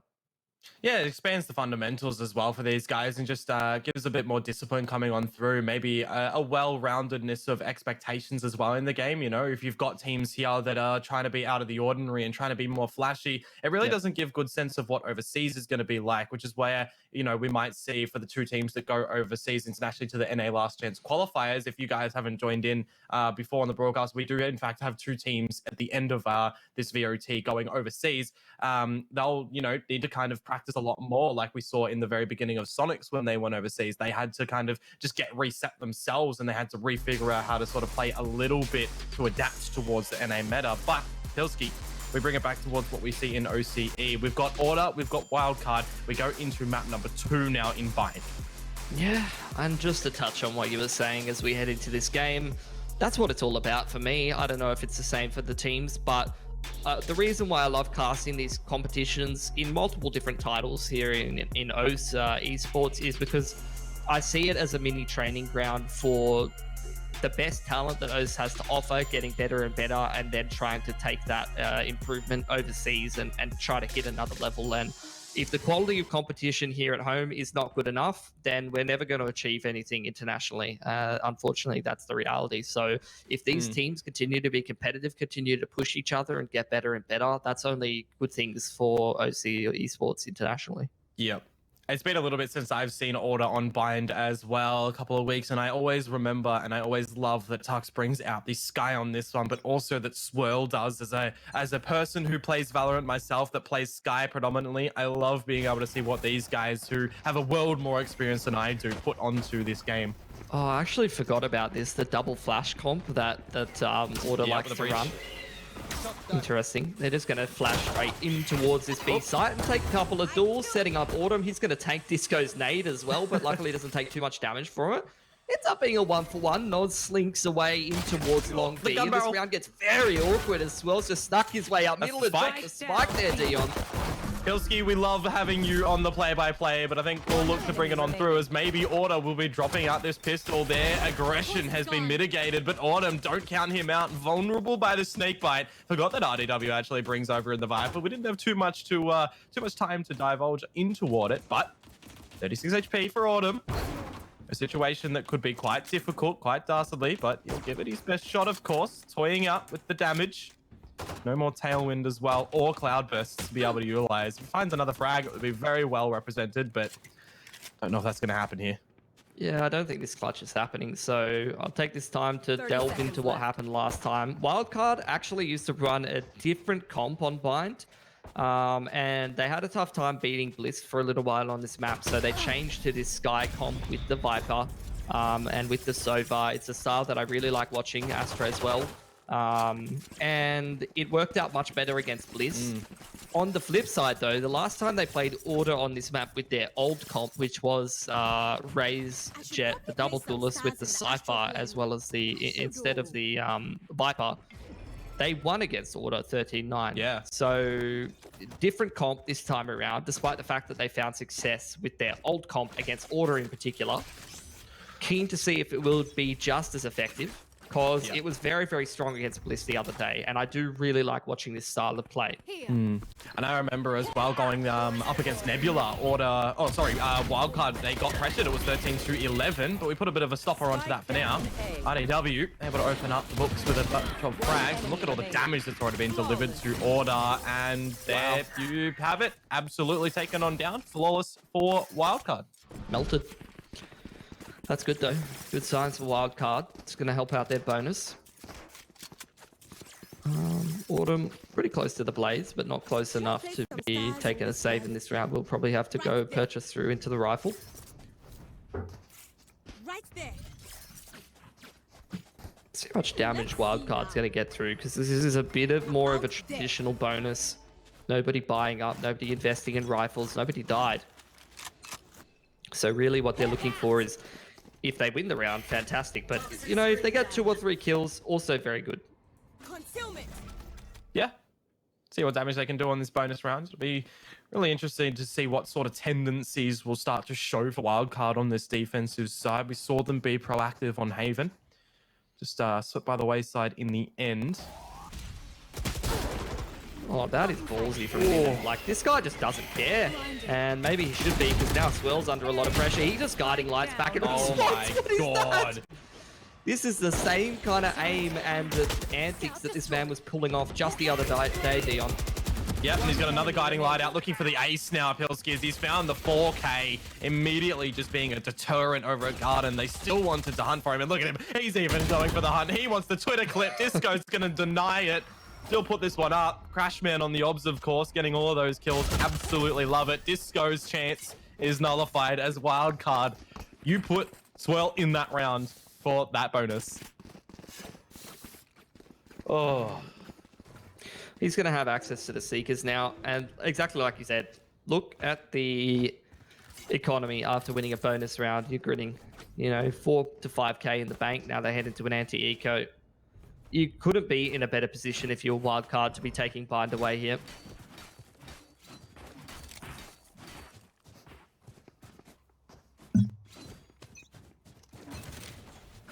All right. Let's see what sort of damage that Order are going to be able to throw out in this round again. Ninim off the get-go, being very ambitious over at long. It is a little bit better this time that they are up against that bonus, but it's going to be both orbs farmed by Wildcard. Yeah, onto the Sova and the Viper as well. So very, very good characters to be getting closer to the ults on. Flash just completely avoided by Ninum. He's having no problem just farming up a couple of kills, getting quite close to his blades himself, tapping at long range. One enemy remaining. Wow. Well, we go for a 4K from Swirl now, a 4K to Ninum. Individual brilliance coming down. Is Ninum going to be able to do one better with the ace? Dash away from Autumn. Still 50 HP for Ninum. Still very plausible to find this, but no. RDW is going to... In some ways, that's better, to be honest, because that's going to be True. the Viper's pit into the next gun round for RDW. He can throw that down towards short A or in towards bathrooms. Saw someone do it in Hookah the other day, and he's heading towards that B side of the map. So keen to see how they end up using that. They've also got the Seekers available to them. So another scary gun round here for Wildcard, who are a little bit closer to their ults, or they have their ults already, than Order are on average.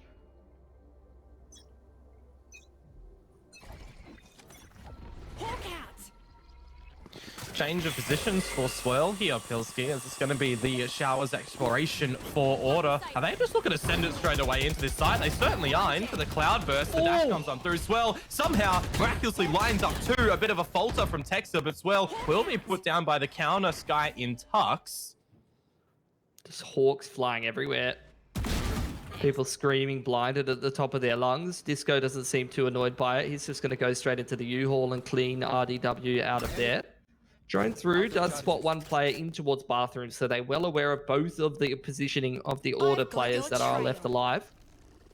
They're going to play accordingly. There's the Seekers out from Tux. Yeah, they're going to spot out some information here. Bit of destruction to come on through as Disco's going to follow it through in towards the side spawn. Going to be decapitated, and now it's all down to Tux dodging out on the recon dart. Taking a bunch of time off the clock, off the plausibility that he's able to find this 1 versus 3. I wouldn't count him out. But now we have to, because Noz finds the immediate frag. This is just not a close game. Wildcard, all of the boys stepping up. Swell's multi-fragging, Ninum's multi-fragging. They didn't even really invest that much into that round because of the ults, and now they're going into an anti-eco.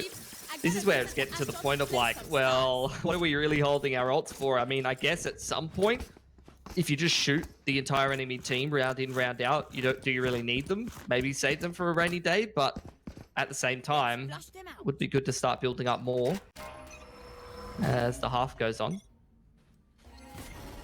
Get out of my way.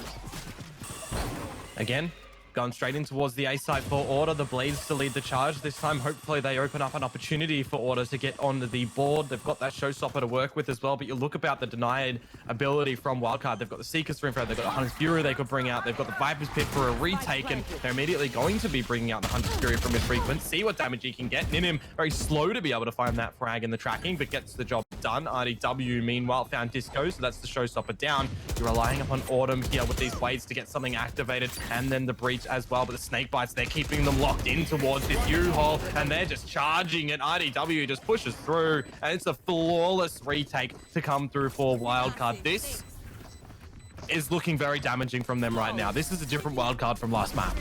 I mean, they won this map last time around. And they started on the identical sides, and Autumn was actually, Order was the ones to get off to a good start on that attacking side, not this time around. Timeout from Order. This is going horribly wrong right now. Wildcard's looking like they're on a different level.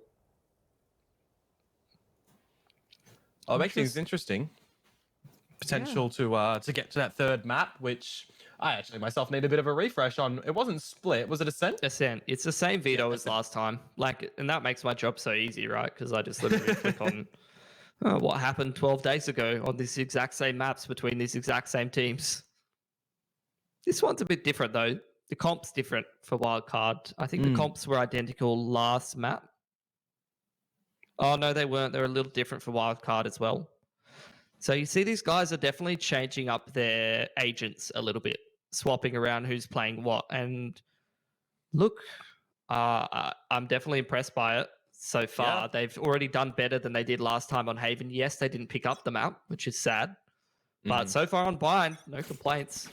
Well, it's an interesting thing, right? Because with their old composition in the relative history, when they faced off against Bliss with their old comp, they got destroyed 13-8, but then they changed up the agent pool to what they've got now, and they answered back in turn. They got 13-6, they beat Paradox, they beat Nebula with this composition. I feel like whatever the decision was to change up the pool, it's working for them. So they're running in with that. Yeah, we've seen the silence from Infrequence at the moment, but he's still done what he's needed to do with all the recons.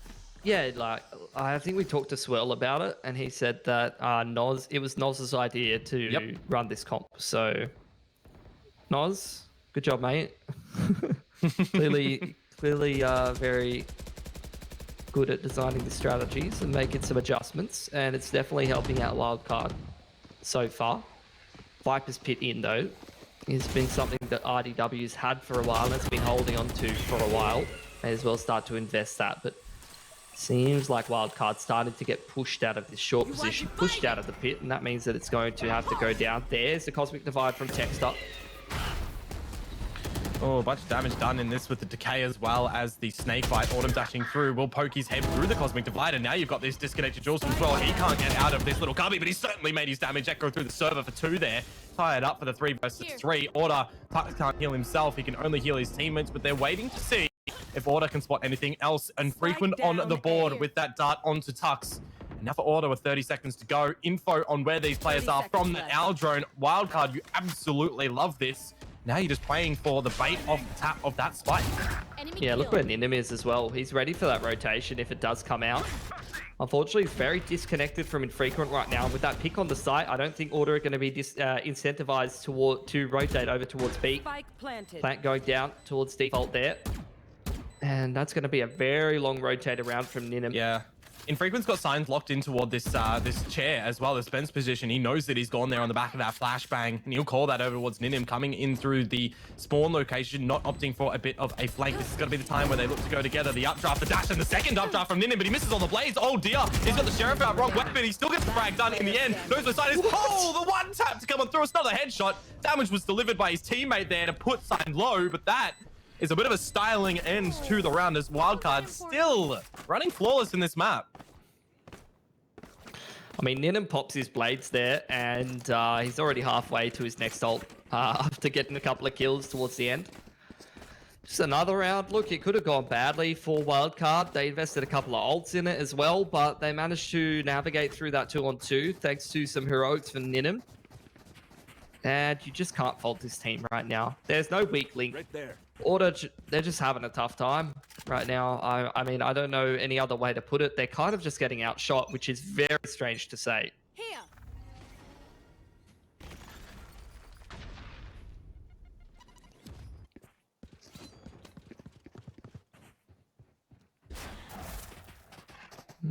Order trying to change things up yet again.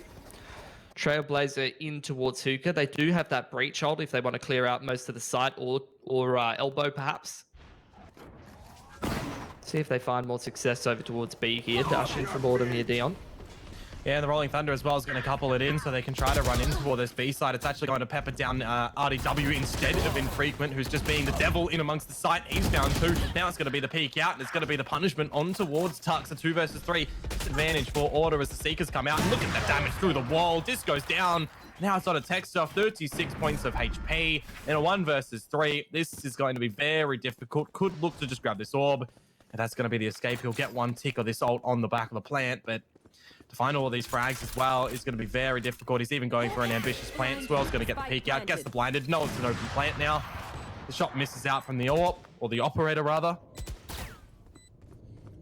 Yeah, the spacing is just really good from Wildcard. Texter just wasn't given a single aim duel in a 1-on-1.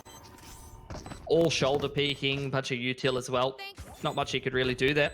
And Ninim going to be given that defuse to get 1 more closer towards the blades. And wow, what a turnaround from Wildcard. This comp looking excellent for them. They look in their element. All of the boys stepping up. Literally, like I said, no weak link in the fragging department right now. And it is really not every day that a team in Oceania makes Order look like a second-rate team. But right now, that's what's happening. Wildcard are playing incredibly. Order has seemingly been that team that's been untouchable for quite a while now, and they haven't looked too vulnerable in a while. I have to say they've had their little glimpses of it, but this is certainly wildcard at their best for sure. But you need that consistency. That's going to be a great little pick. Combination of the Astra utility with the Raise Nade. Ninum is now in between a rock and a hard place. He has no dash to be able to get him out. And Infrequent tries to defend him, but unfortunately can't keep him alive. And I don't even know how he's getting away with that much in that situation, but he's still going to go down there, Dion. Well, you would like to see the regrowth come out as well to give some extra HP to these boys on Order. It doesn't really matter if they've got a 4 versus 1 situation. Noz is the brain of the wildcard formation here. He's managed to sneak his way into the back of the site. Texter had no idea, but it's just going to be the little delay to peek out from Disco as well. Finally, Pilski, Order, they are on the scoreboard. Yeah, and look, it's been a very, very entertaining first 8 rounds from Wildcard, and they've played very, very well. But I hate to be the pessimist in the room. Wildcard, they haven't really gotten that many of these upsets over Order. They win individual maps.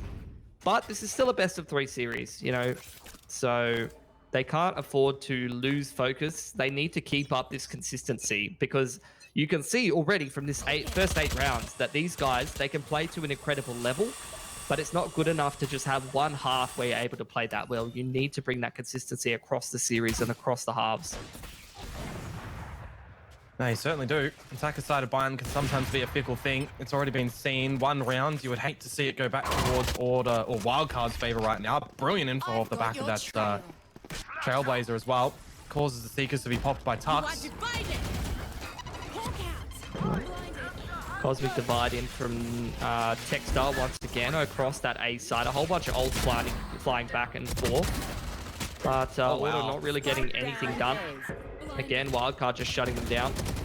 I think that was 3 perfect flashes to come through from Swirl there as well. 3 blindeds to come on out, and the Trailblazer that spotted out all the information. Flawless for Wildcard. Oh, dearie me, Order.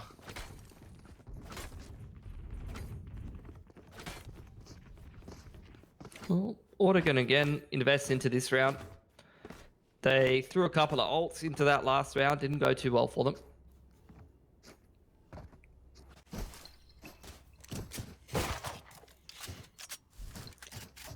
I think maybe B site might be the way to go. They haven't had too much luck towards A so far. But it's hard to really say, you know, because Wildcard's doing a pretty good job of changing up where their agents are playing pretty consistently. You've seen Swirl all around the map. You've seen RDW changing up, whether he's towards A or towards B. So it's hard to get a good read on what setup you're running into. Oh, look at that. The gravity well on towards Disco as well. Gets out the showstopper on the back of that orb, but it only finds a little bit of information that there's someone back behind the triple box. No damage to come out from that, but he's just trying to be a little bit of the bait right now as his team looks to explore out over towards this B site. It's an awkward standstill. The duel's trying to be taken by Order across multiple different parts of the map, but they just haven't been winning any of them. But Autumn, that's a key one. Gets rid of Ninum up towards short A. Spike's still in spawn. Texter pushing into the site in combination with Science flashes. They already cleared this position of Infrequent as well, so he repositions. Now Texter falls on the back of it too. Big frags come up from Infrequent. Autumn, he walks into the crosshairs of Noz.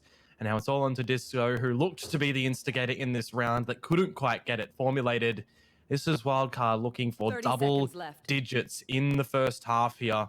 Disco just trying to see if he can get anything done. He needs to find a spike, damn it. And it's just going to take time off. He has to run. Yeah, he's got to book it. It's 15 seconds. I mean, this is just not happening. It's just another round where Wildcard have been able to navigate their way through. 10 seconds left. And I just don't even know what Order can really do at this point. He's going to have enough time to get that plant down in theory, but it's just not happening. Noz is going to get his Cosmic Divide off the back of that. And this has just not really been a great game of Bind, to be honest. I'm very surprised. Well, I think we have to just say that this half is done and dusted and look towards the defensive side for Order, because if you look at it, if Wildcard find this, if they get the pistol, that's pretty much going to be the game. Might even be right now, to be honest with you. Yeah, I mean, if it was any other team but Order, I would say this game's over. So we'll give them the benefit of the doubt. They are the best we have within the region right now.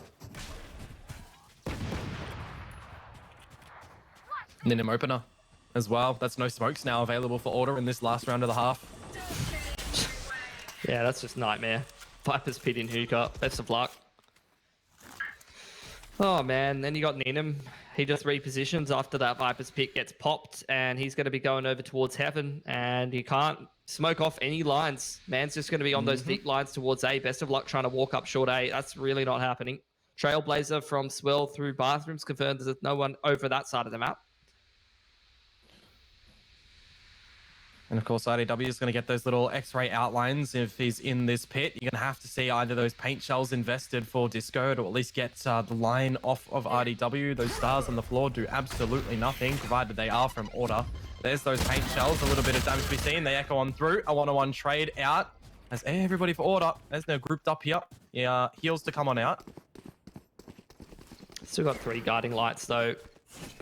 On Swell. He's going to start dumping them just to be able to try to confirm whether Order are actually pushing in towards that B side. And actually, after seeing that guarding light, Order are going to decide, well, that's the Sky leaning over towards the B side of the map. We're going to head back towards A. It's technically an open site right now, but Wildcard already starting to shift in their positions. Remember, you still got that Cosmic Divide as well for the retake to force Order back with no smokes. They're going to have no opportunity to do something. Beautiful little line of that guiding light as well to just blind it out. And then they're pulled into the open off the back of the plan. I'm surprised that the operator didn't actually get the kill. Another guiding light is signed dispatches of 1, but now it's all in a Disco, a 1 versus 3. Can't get anything, Pilsky. This is decimation at its finest from Wildcard. I'm just looking back through all of the series between Wildcard and Order. I don't know if they've really had a game like this so far. I've only had a couple of series. Every time that Wildcard's won one of these maps, it's been like reasonably close. Usually the only one-sided scoreline that you get is Order winning a map really one-sidedly, like 13-4 or something along those lines, or in some cases 13-2. This might be the most one-sided map that Wildcard will have taken off Order to date. Right there. And that just speaks to the improvement that this roster's making right now. They are very, very hard to beat. What a great time to peak, actually, you know. We're in towards this stage and heading towards that regional finals. Wildcard might be a contender to go overseas if they're putting up more performances like this. I'm just thinking about it. Order, if they do bow out here and they bow out in the bottom one, I think that's what, 50 points or something like that. Still got a series on our hands though. I'm not feeling great about Bind. Bind might be a write-off in my mind, but I just want to make it clear that 12 days ago we went to a third map. Both of these same maps were won between Wildcard and Order. We went on to Ascent and Order won 13-2. So let's just hold our horses. Would be good to see Order start picking up a couple of rounds towards the end of this game as well, and they've got a great timing on this flank. Wildcard have no idea. They're not going to be expecting this whatsoever. They're still on the drone, and then Noz gets out of the actual form, gets the one frag, will be traded out by the boom, but now it's a multi-dimensional play to come through from Order. Disco's found a 3k in the round. Signed is snuck in towards this cubby, a little bit of damage to echo on out. The paint shells over towards Ninim will force him back. Sign jumps on out. Now it's all down to Ninim, and he can't quite get it formulated. This is good for Order. Look, realistically, even if they don't win this map, it's always good to start winning rounds towards the tail end of the game, start building up that confidence, building up that momentum.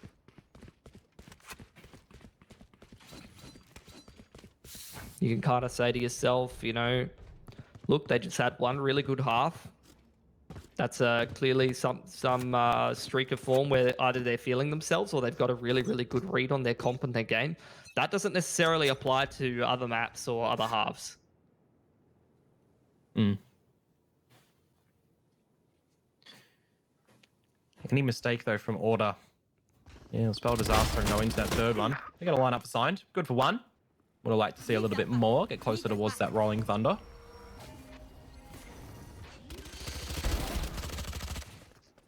Nicely done from Texter. Just denying the spike. Fumbling with a bit of utility. It's the classic. Just to be jumping at him and be a bit of an annoyance. Pretty sharp shot. Come out from the click of the Bulldog. Player advantage for Order. No spike to go down for Wildcard just yet. And there's the TP. It's going to be heard. Swirl, he does technically have a free plant here. He's sending it. Yeah, fair go. One more towards the Seekers count. He's got a Spectre. No, not going to be happening. He gave it a good crack. Bit of extra cash. Bit of extra ult point. Can't be upset about that. Yep. Although, come to think about it, Disco gets the defuse. Now he's one off his showstopper. You commonly see Raze go for bathrooms control on this map from time to time. Either that or hookah. So you might have just given Disco a showstopper on the flip side if he's able to secure an orb or a frag here. He's actually going to head over towards that B side of the map. So bonus as well. Yep. I wonder if he's going to go farm that long orb. It seems like he's not. It seems like he wants to just jump up into hookah here. Need him straight on the Judge, though. Yeah. He's not even close to his blades either. This kind of indicates that he just wants to send it into U-Haul. And Sign's got a Judge as well. Yeah, I saw that Sign is one away from the Cosmic Divide, so if they push for that, they can certainly disconnect the site. Oh, you mean Noz or?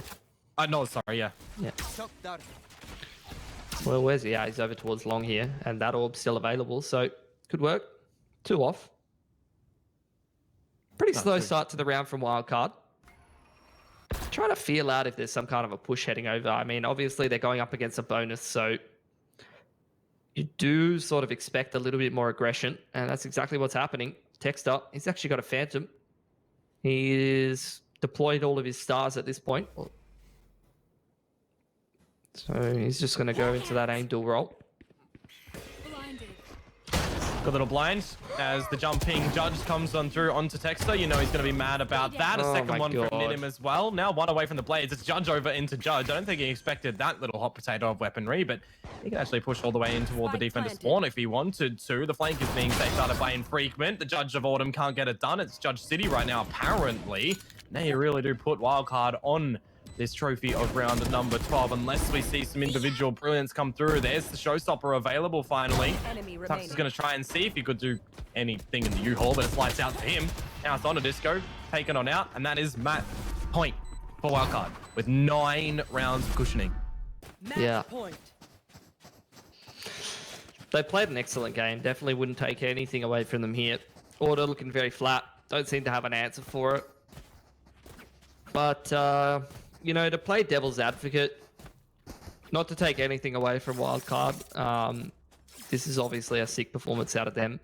But it's like I said in the pre-show, you know, if you're expecting this to be the grand final and that you're expecting a rematch to come back in towards that grand final, it might not actually always be a good thing to see Wildcard win this map here and show this kind of strategy towards Order. Yeah. Well, we're sending it apparently straight in towards the B site, which changes the pace of things. Again, Ninim with this Judge is just being dastardly. He's just being a devil. There's 2-player advantage for Wildcard. The Hunter's Fury for a post plan as well. Going to be sending in a couple of these darts. Ninim wants to get up close and personal in towards the spawn. As the showstopper gets something done, the trade is there. No charges left. It's just a mess. Enemy remaining. Just the spamming a utility, spamming through smokes. Judges everywhere. Sign's just trying to 1v4 with a Marshall. Don't think it's going to be happening. He hasn't got a good timing for it. And that's going to be it. 13-3 to Wildcard. What the hell did we just witness? Yeah, that's a bit of a massacre and a bit of a flip side of massacre that you might have been expected to come through from Order. If you look at a game such as this, if you looked at that, you'd think, all right, you see a scoreline 13-3 between these guys, you probably would say Order. But no, Wildcard, they have fought, and they have fought very well to send us into the third and final map. Yeah, that's going to be Ascent. 12 days ago, it was a 13-2 in favor of Order. So despite that sick performance from Wildcard, still not fully convinced that they're going to be able to take this series. And, you know, that is a really, really good map from them. But like I said before, if this is the grand final rematch that you expect, you might have just given Order a little bit of ammo in terms of the VOD review and adjusting when they do get that grand final to come back around. So, look, let's see how the series goes. Similar thing you can be said for Wildcard. They did take a bit of a hiding last time around on Ascent. Let's see if they've made any more of these sweet adaptations, maybe change their lineup, because clearly some of those have been working for them very nicely. Yeah, and of course, we're going to have to take a little bit of a breather right now as we look to send it over to a short intermission. And when we do come back around the corner from this break, we will look to see who is going to win it out and get into that grand final slot between Order and Wildcard. Everybody, thanks for tuning in and stay tuned in for that map.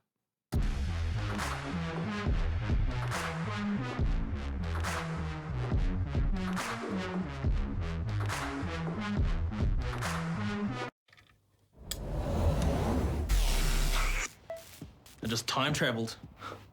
Ah, today's a big day for past me. He just got the latest Vodafone broadband with super Wi-Fi. Which finally means Wi-Fi in all 4 corners of the house. What? Even there? I've got Wi-Fi in the garage. Yeah, we do. See ya. Oh, it's still in the garage. Yeah. Super Wi-Fi. Wall-to-wall Wi-Fi guaranteed.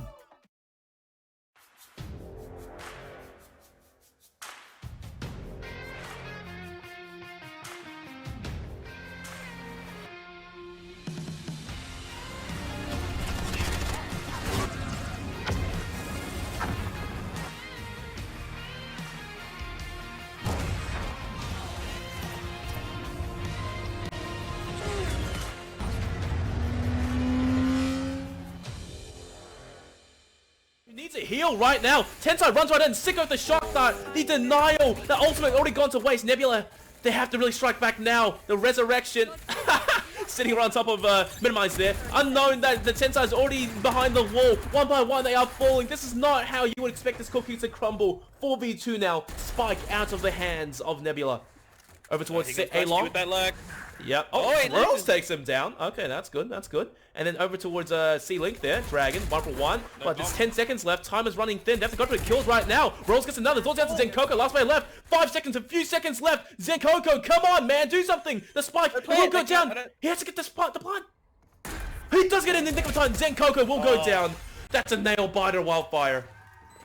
Yeah, I thought he planned it after the 4-second mark, but it looks like he got it in just in time. Oh my god, man. Nebula. That was a nail biter there, but Nebula got the round. We get more drama. This is what we want. Nail-bila? Did I say nail-bila? My bad. My nail biter. Oh, good. Big BTS Mac. Okay, now that was a little bit of a close round, but Nebula, they can just breathe a sigh of relief that they managed to escape. Basically certain death at this point for a second longer. Economy still available. Dragon to Blaze now rolls one off the Cosmic Divide, and I think that's why they're going over towards C. They want him to get the ultimate before they work something out of it. Clutchy. Reina doing Reina things perhaps? Yeah, Clutchy wants to make a play here. He knows they're coming. Dragon dashes on. This is just absolute confusion right now. Dragon sitting inside the smoke. Jesse gets one to Clutchies, and Coco strikes back to side. They haven't cleared it! Check your angles! Nebula, the bleeding plays again, but they have brought things back when things are desperate. I say that as Maple gets another shot on. Minimize is gone. Now all down to Royals having to clutch things out. Match point. McBTS Mac not even sweating. Yeah, well, I mean, I did say that they need confidence, they need to push aside, they need to have that go at it and see what happens, but unfortunately they came to the only site that BTS have been stacking for the last 3 or 4 rounds. It's unfortunate as well, I think. McBTS Mac, they've been stacking C-Site quite a lot in the past few rounds, like you mentioned. And if Nebula, they had some more room to work with, perhaps they could have just thrown pure bodies onto C and just see how, you know, the setup was there. Unfortunately, that was the first time going over towards C, and that's what happened. Confidence, you mentioned that as well. Dragon sitting inside the Cloudburst, just waiting, trying to tread out a few teammates. I think he did, but overall, man, Nebula came out at the bottom. And Clutchy, okay, really aggressive over towards mid there. Cosmic Divide working out in his favor. Oh, what a shot into Rails, and he backs out to safety. Clutchy's got confidence now. That's exactly what Nebula needed, and Clutchy's running with it now. He's stolen their mojo, as Austin Powers would say. I'm assuming you've seen those movies, right? Yes. From your generation, I'm assuming. All right, okay.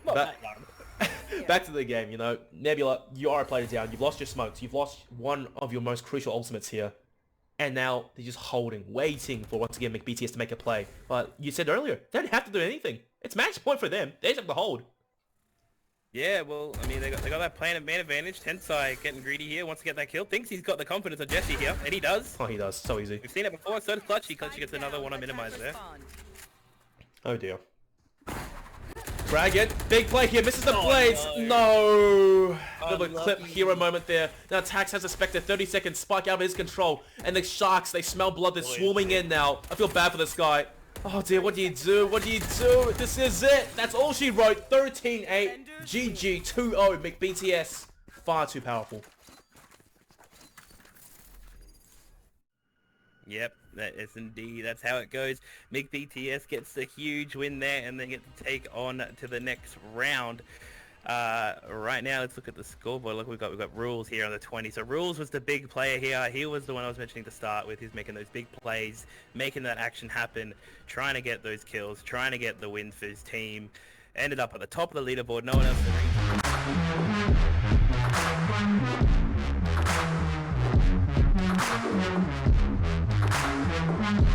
Good evening and welcome back to the VALORANT Oceania tour. I am Komodo. Joining me this evening is Pilsky, and as you might have seen in that short little intermission, McBTS have just 2-0'd Nebula, which means we say farewell to Nebula, and we means that McBTS will be playing against the loser of our match that is currently underway between Wildcard and Order. That is going to map number 3. Yeah, I think BTS have definitely got their work cut out for them. Whoever ends up falling in this matchup, both Order and Wildcard right now are playing pretty phenomenally. So it's hard to justify an upset for BTS, whichever way you split it. But maybe if they can lay their eyes on how the rest of this series unfolds, they got a little bit of time to do some VOD review. Maybe they can be a bit better prepared at least.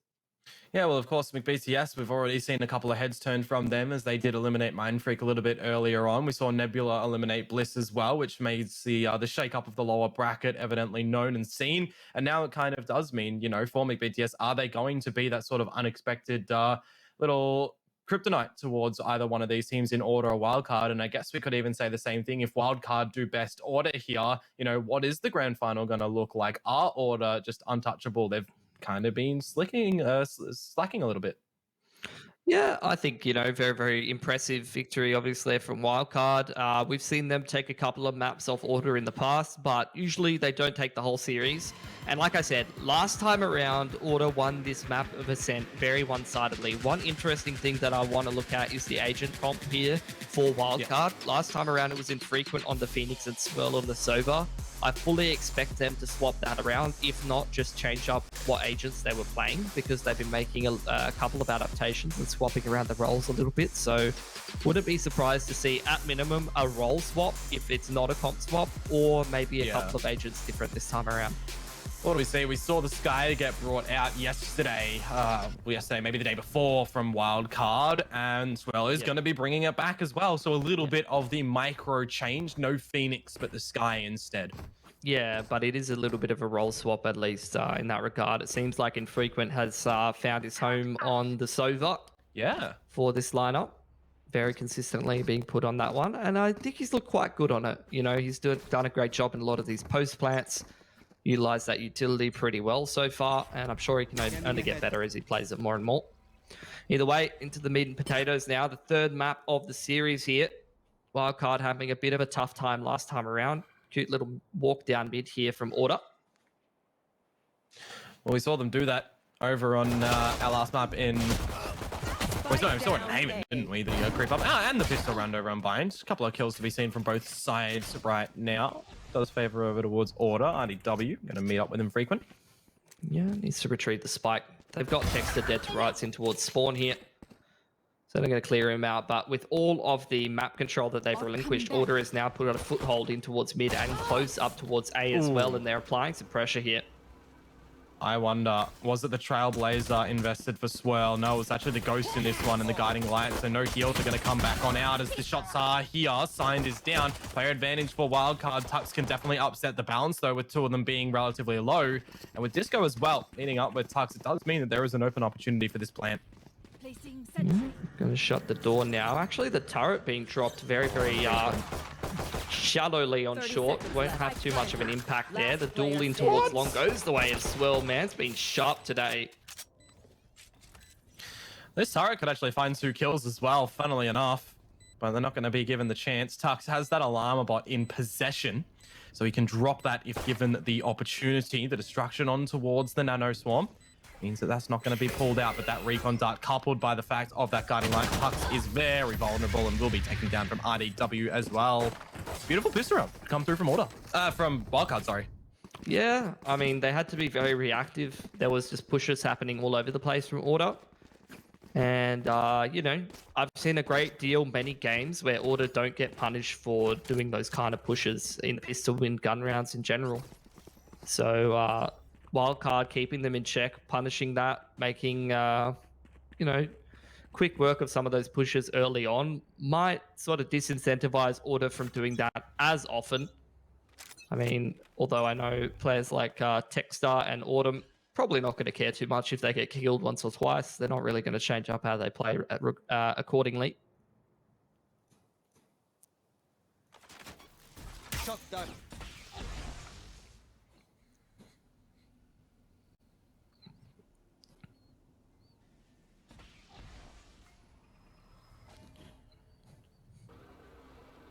Slow round so far. Yeah, just a drone up short. Wildcard just running that map control. Minimal investment from them, especially RDW just sitting back on the pistol there because they are just running that anti-eco setup. So far, so good. Bit of map control, group up around 50 seconds to a minute and just going together. Keep it simple. Keep it simple, Swirl.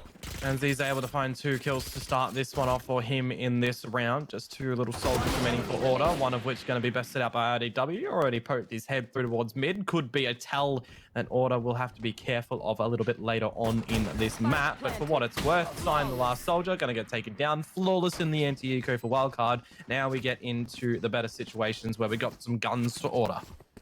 Hey, good news for Wildcard is that they found the same amount of rounds already that they got last time. So that's pretty good. That's some BM that I hear here, Pilsky? No BM, just facts. No BM? True. An observation. Yeah. A statement. I mean, they're playing a lot better today, so Yeah. hell, they might even get the upset here. Not looking too shaken. Already looking quite strong here, Wildcard, but we haven't had a gun round yet. Don't want to get ahead of myself. Don't want to go full simp for Wildcard, despite the fact that they're playing exceptionally. There's the Seekers too, available for Swirl. He's just gotten information on the back of that guiding light. There's no overextension from Order, but they've switched it up by having 3 players at B, 2 in the tree room, nothing at A. Nothing mid. More too. pressure around the map from Wildcard, and going to group up a little bit earlier. Start to head towards B main. Trailblazer through. Does spot out the drone. Says hi. Gives it a little kiss. There's the blades for Ninim. And RDW is going to lose his life, actually. Autumn, just on these mid-round pushes, goes for a little bit more, actually. And that's going to be a Phantom on the ground, so maybe someone from Wildcard could pick that up and upgrade their gun. Actually, that's exactly what Ninim's going to do. There is a bit of a rotation in here from Order, though. Problem being, too, is that Swirl's very low in HP, so he's only really going to be good for a couple of flashes, maybe the Seekers. Although, as I say that, we saw in the pistol round that he was able to find a kill with 9 points of HP. Drone through 35 seconds towards middle. It's going to clear out some of those positions. 30 seconds left. There's the Seekers, popped by Swirl. Just trying to get an idea of how many people are on either side of the map, and they do split up. 1 towards B, which is actually misleading. Is it just 1 towards B? No, surely it's 2 of them. It looks like 1. 2 went over towards the A site, but there's the reveal on the back of the site. He needs to find this frag on Tux, but he's missed all of the blades. It goes through the feet. Disco finds the triangulation on a Noz. Infrequent good for 1, but traded on a Drew. I feel Wildcard took a bit too long there, and they were just second-guessing themselves. Oh, a little bit, but like, I think Swell went back and he popped those Seekers in spawn. Yeah. And it looked to me like there was only 1 heading towards B and 3 went through middle. And I don't know if I'm tripping and I like saw the wrong thing. But to me, what that round looked like is that there was 1 Seeker going towards B and Wildcard went, there's 1 guy at B. And then they went B. But there wasn't 1 guy at B. There was 2 blokes at B. And then they ran into a crossfire and they got owned. And I'm like, did they just get like, did they just like lose a round to an AI telling them the wrong thing? I don't know. Anyway. With only 3 Seekers, though, I mean, you got to just take that information for like half, because you got 4 opponents. Of course, it's not going to be able to gather out info on one of them. I guess so. I don't know. Anyway, Order's going to pick up the round. Enough theory crafting, enough BS. We do have another round. Order's back to his old BS. Flashing lines, pushing in, going 1-for-1, finding info. Order going to push me main off the back of that and find that there's absolutely nobody there. It's a retake setup on this A site. Most of the Killjoy utilities over here towards tree, and they're just going to let the boys on wildcard take the side here. Yep, door not closed just yet. Don't know if it was destroyed a little bit earlier on. I can't quite gather it from the switch, but you got this flank coming in from RDW as well, which might be a thorn in the side of Order. I have to wait and see what is going to turn out here. But the shouldering out, Texas being seen as well. It's just keeping them contained. And there's that flank from RDW, put to perfection. 3K on the board, hunting for more is Ninum. Finds Disco and now signed, has to fall back. Info on the back of that guiding light as well, and wildcard. They did drop the bonus, but they answer back with their own rifles. Wow. That was a great round from Wildcard. RDW again, ever consistent on those lurks, being a deciding factor in a lot of these important gun rounds. And he's going to have access to the lockdown now. So that might be Wildcard taking a pretty early lead. Already getting more rounds than the last time that they played. And they're going to have a great economy moving through the rest of this attacking side with 4 players surviving. They're setting themselves up for a very nice half here. I don't know. I'm wondering when's that point where I start to feel confident about the upset. Because the eye test is already telling me that it's happening, you know? I'm feeling on the same boat as you, on the same page right now. Wildcard, I think, for me personally, they need 6 on this attacker's side, at least to tie it on up.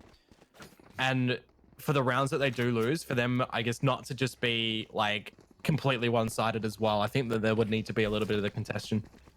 Well, I mean, the way that the economy is breaking down right now, it's looking like 6 might not be a difficult tally to be fighting for Wildcard. There's the guiding light into the B site, just to confirm that there is someone there. A little bit of additional utility being thrown out there. Just the dart to clear out close B. There's actually the lockdown invested in this round, even though it is somewhat of an anti-eco. There was one gun that was saved. Now I'm going to invest that and start to filter into B. We've got to remember, though, that it doesn't cover signed at the back of this boathouse, so they have to clear him on out, and they've done so quite nicely. RDW is still with enough HP to be able to still pick on through. Going to get a little bit of heals on up as well. You've got to run it back for Order if they want to throw it. An out swirl, bit ambitious. Going to have to fall back. Didn't get taken out, though. You have 4 of these players on the site for Wildcard, and you've got Ninim hiding very deep as well outside of Tiles and the dart location. But look at this, the reveal of the dart. If it doesn't get destroyed, that could be phenomenal. There's the destruction. There's the wall bangs coming on out, and this flank from Ninim now. He's been hurt, I believe, by Tux. Gets the frag. Doesn't matter. It's flawless for Wildcard. Didn't look flawless. That looked janky as hell. Chaotic. So many opportunities where Order could have taken picks away, taken guns off of Wildcard, but after all said and done, doesn't end up being the case. And RDW, you know, as far as investing a lockdown to guarantee a win against a half buy with a saved rifle, he's not done too badly because the man secured another 3 kills and he's well on his way to this next lockdown. Order now, a couple of good ults for them. They got the run it back, one off the Cosmic Divide, and they got the Showstopper as well. Order mixing up his positioning over towards A this time around, and he's just going to pop the run it back straight away and get into it. Oh, he's missing out a couple of these shots as well, but he will still manage to be able to convert into one. That is Ninim down, and you will take that, run it back, and you will fall back towards your team. This is the first man advantage for Order. A lot of the time where Autumn's going aggressive, he's going 1-for-1, but thanks to the run it back this time around, that is a man advantage for Order. Trailblazer spots the Killjoy over towards Market, so they can almost be sure that there's a set up towards B and an alarm bot in middle. Surprised that Infrequent doesn't actually just shock dart top mid there rather than trying to bounce it into Market to get rid of the alarm bot. Often see Sovers utilizing the shock darts that way. And Wildcard, just going to keep it simple after losing that first pick. I like this approach. They're just going to go try to hit the small site. Issue being that there is a lot of utility in lane here from Tux. Yeah, 2 of those nano swarms, but RDW has made a little bit of movement silence, so he could get a nice angle onto Tux if he turns at the wrong time, but Tux is just, well, I don't know, get caught sleeping, didn't react quick enough. RDW peeks in towards the spawn. He actually shoulders on through for a copious amount of information, but a little bit too ambitious. Yeah, maybe not ideal, giving up the man advantage there. He'd already done such a massive effort. There's the dart in, and the ult surely from Infrequent after that dart goes in. No, he doesn't pop it. Oh, wow. Well, Showstopper, Hunter's Fury coming on through, missing their markers. Autumn's hot hands actually dispatched him. Infrequent. Noz can't quite get all the angles with the gun, and Order surviving with 3 there.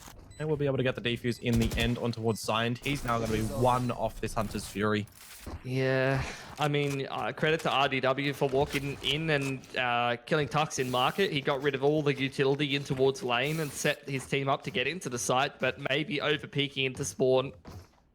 He did still have both of his swarms and his turret available to him, which are pretty money in the post plan. So, unfortunate. Sometimes you go on 9-1 at that point in the round, and you're thinking to yourself, "I'm invincible." I'm confident, yeah. But those are the kind of mistakes that you can't make against Order. Back into it. Autumn. A little peek out through mid. Texter on short as well to see what he can spot out. The destruction of the turret. That's 45 seconds now that RDW will have to wait. Yeah. Cosmic on both teams, actually. So this could be one of those rounds where you get the Cosmic in and then the response for the retake. Those are always pretty spicy. Autumn doing Autumn things yet again. Just somehow in the opponent's territory, and he's going to find the opening. The opening duels, how many is that for Autumn now? Like 3 or 4 already. We've only had 7 rounds of play, and he's found openers in 4 of them and had to take an eco. I remember we saw that as well the other day when he was playing on this map where he got that ace down A main. The amount of opening picks that he was able to find was just instrumental to the success. I'd be surprised if anybody else in OS had more first bloods than Autumn. I'd be very surprised. Yeah. I don't know who else would be a contender for it. Anyway, this discussion for another time. Cosmic across from Noz and a whole bunch of blokes filtering into the site. Still 1 under balcony though, Dion. Yeah, it could be quite interesting. And there it is going to be, the 1-on-1. Disco still, even though he is, kind of out of the action right now, managing to find something on the paint shell. Swell's position. RDW-esque in this flank right now. The Cosmic Divide's other side is going to be unexpected, I guess you'd say. They see each other. They stare into each other's eyes. Swell best signed. Going to have to rely on Infrequent, but he can't quite do so. Pulling out the guiding light, gets punished. An Order now 1 away from tying us up. On a bit of a roll. There was a point where I was like, wow, wildcard, look at their money. No more. Lost a couple of rounds in a row. So the money's starting to take quite a hit. Good news is that Ninum has the blades online, so he's going to be able to keep an extra bit of cash in the back pocket. Pretty clean round from Order though, so look at their money back in tow. They got a gun round behind this one, even if they do slip and falter. Lockdown over on the side of Order. Of Wildcard rather, but over on Order you've got the Hunter's Fury. So a bit of counterplay in that regard. A slow round to start things off. That's a cute volley from side. Oh, just a single, actually. Single shock dart to try to get a bit of chip damage. Placing swarm grenade. Swarm grenade out. Thought RDW is going to be rewarded there. Just clearing out the logs. Very cute. And actually getting the kill on Tux there would be the alarm bot gone from middle. Oh, look at the orb, the Astra smoke actually not triggering the alarm bot there and allowing Swirl up market there. Well, it does get destroyed in the end, and that's going to be the lockdown positioned for Wildcard outside the B site. It just got destroyed. Probably the paint shells? The satchel, double satchel from B site. Oh, there you go. Beautiful. Good stuff from Disco. This is just such an awkward exchange. Wildcard wanted to send it straight up short, but they're not feeling confident about it anymore.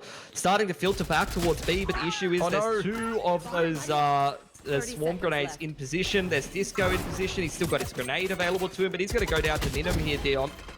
Yeah, Ninum missed all the blades, but the Sheriff gets it done in the end. Looking to be a little bit too dancey, a little bit showy.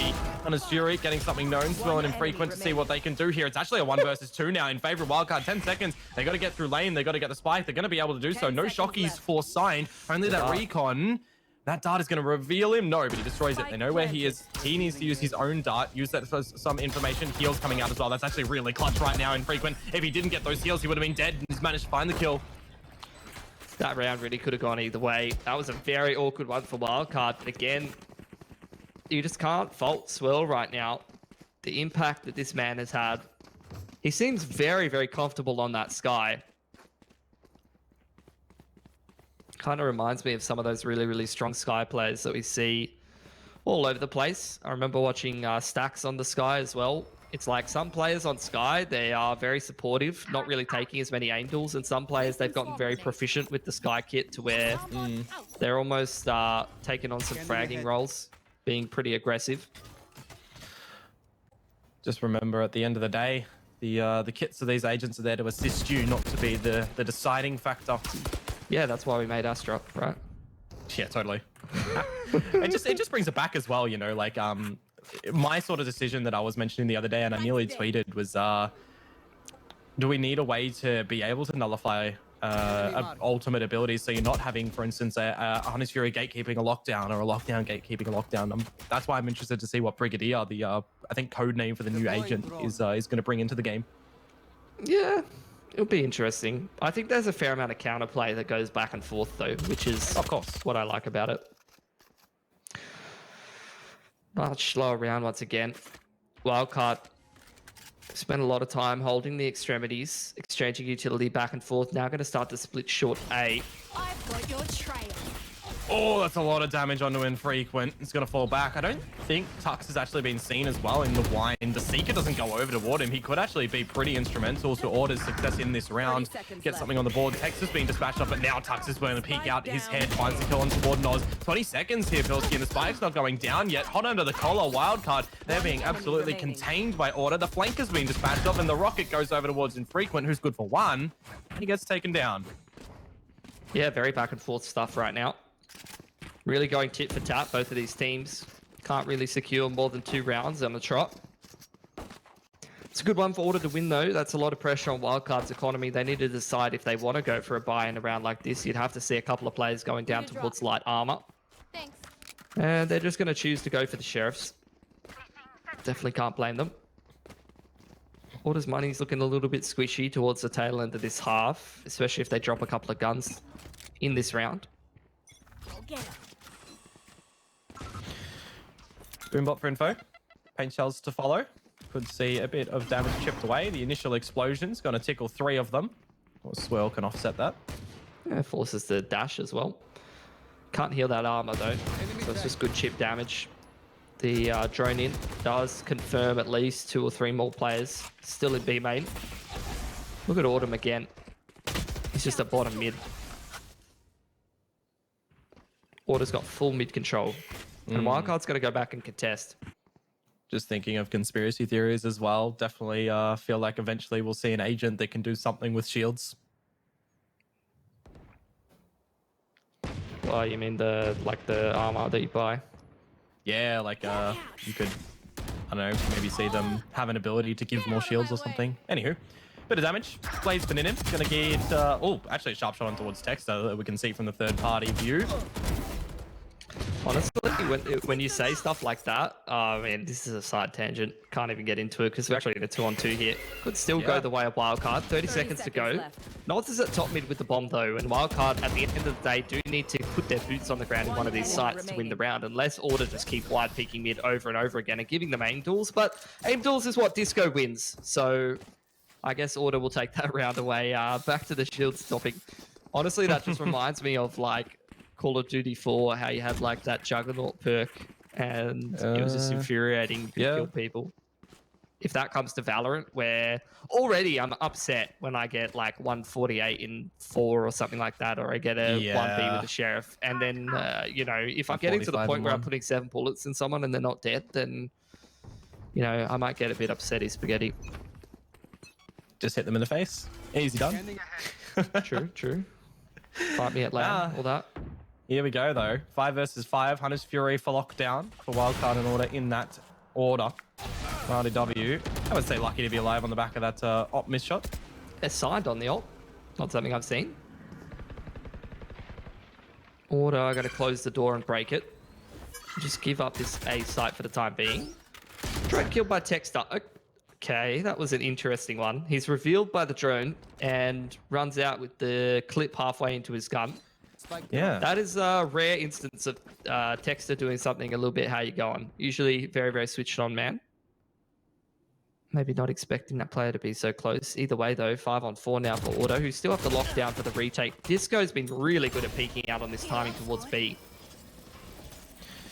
RDW needs some heals here. Swirl's just yelling at him. I can expect, get into my view, come here, something along the lines of that. It's the player advantage for Wildcard. Still, they've got this Hunter's Fury. They're waiting for Tux to get this lockdown in, and Signed has just got to punch it through a smoke.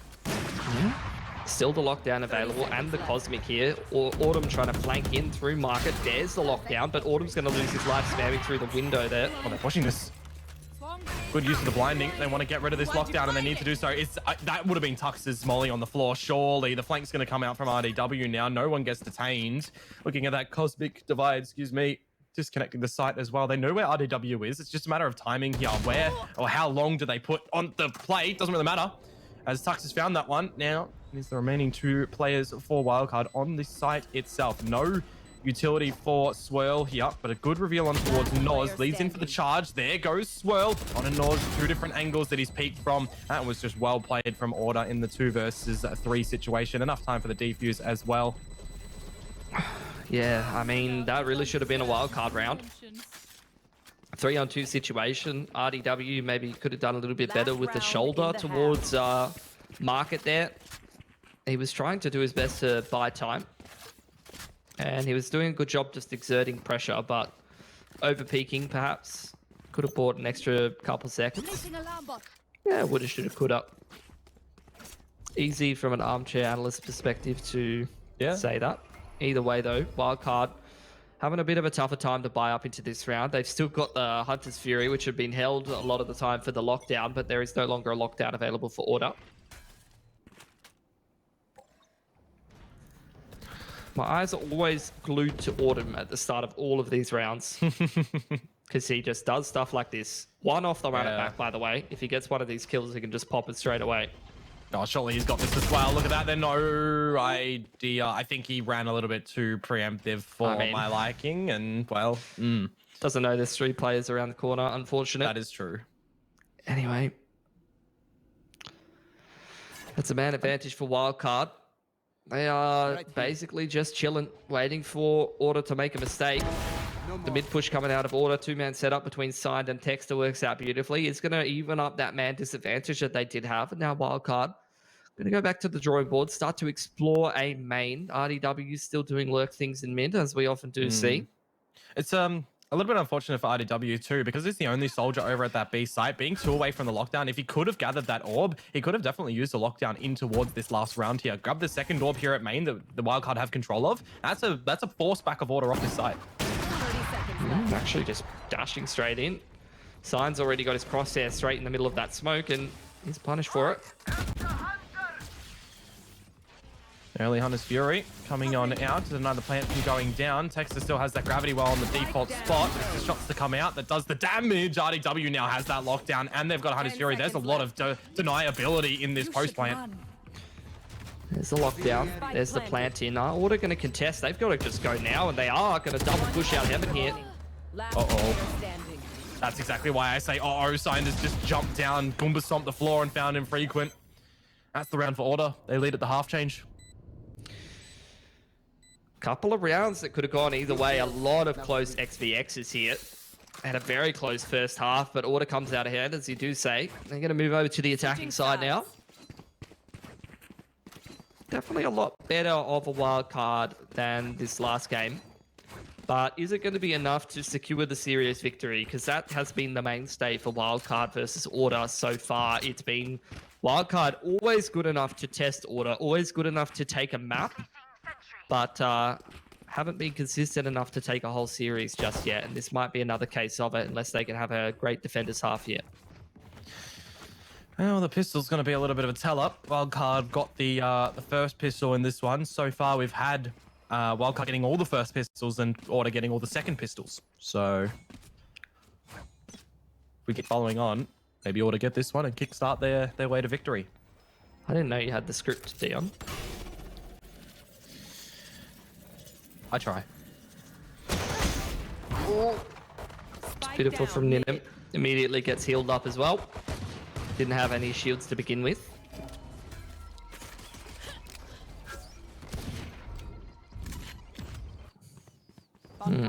Things reset to the 4-on-4. Disco just gets killed with the nade there. Oh my lord, Noz. That's a quick readjustment from the floor to the face of Disco. 3 versus 3. Plant to go down in a, I guess, undesirable spot for Order. They have to kind of contain this one from the hell location. Yeah, this still is going to be everything between RDW and Tux. An awkward one, shouldering back and forth. Tux just going to give it up. Yeah, wisely so as well. Leads in for different angles where RDW becomes more strugglesome for him to do something. Order. Okay, Tux has just fluffed a bunch of shots that could have been the deciding blow. Now it's down sign. He's been seen in hell. He's got 3 different duels, but they swing together. RDW does close it. That classic. Sometimes it looks like a laser beam and you just hit every shot, and then sometimes that happens. I feel for Tux. Yeah. Right there. It's going to be wild card with the pistol though. Now this game, just neck and neck, tit for tat. Quite happy with a pistol to each of them.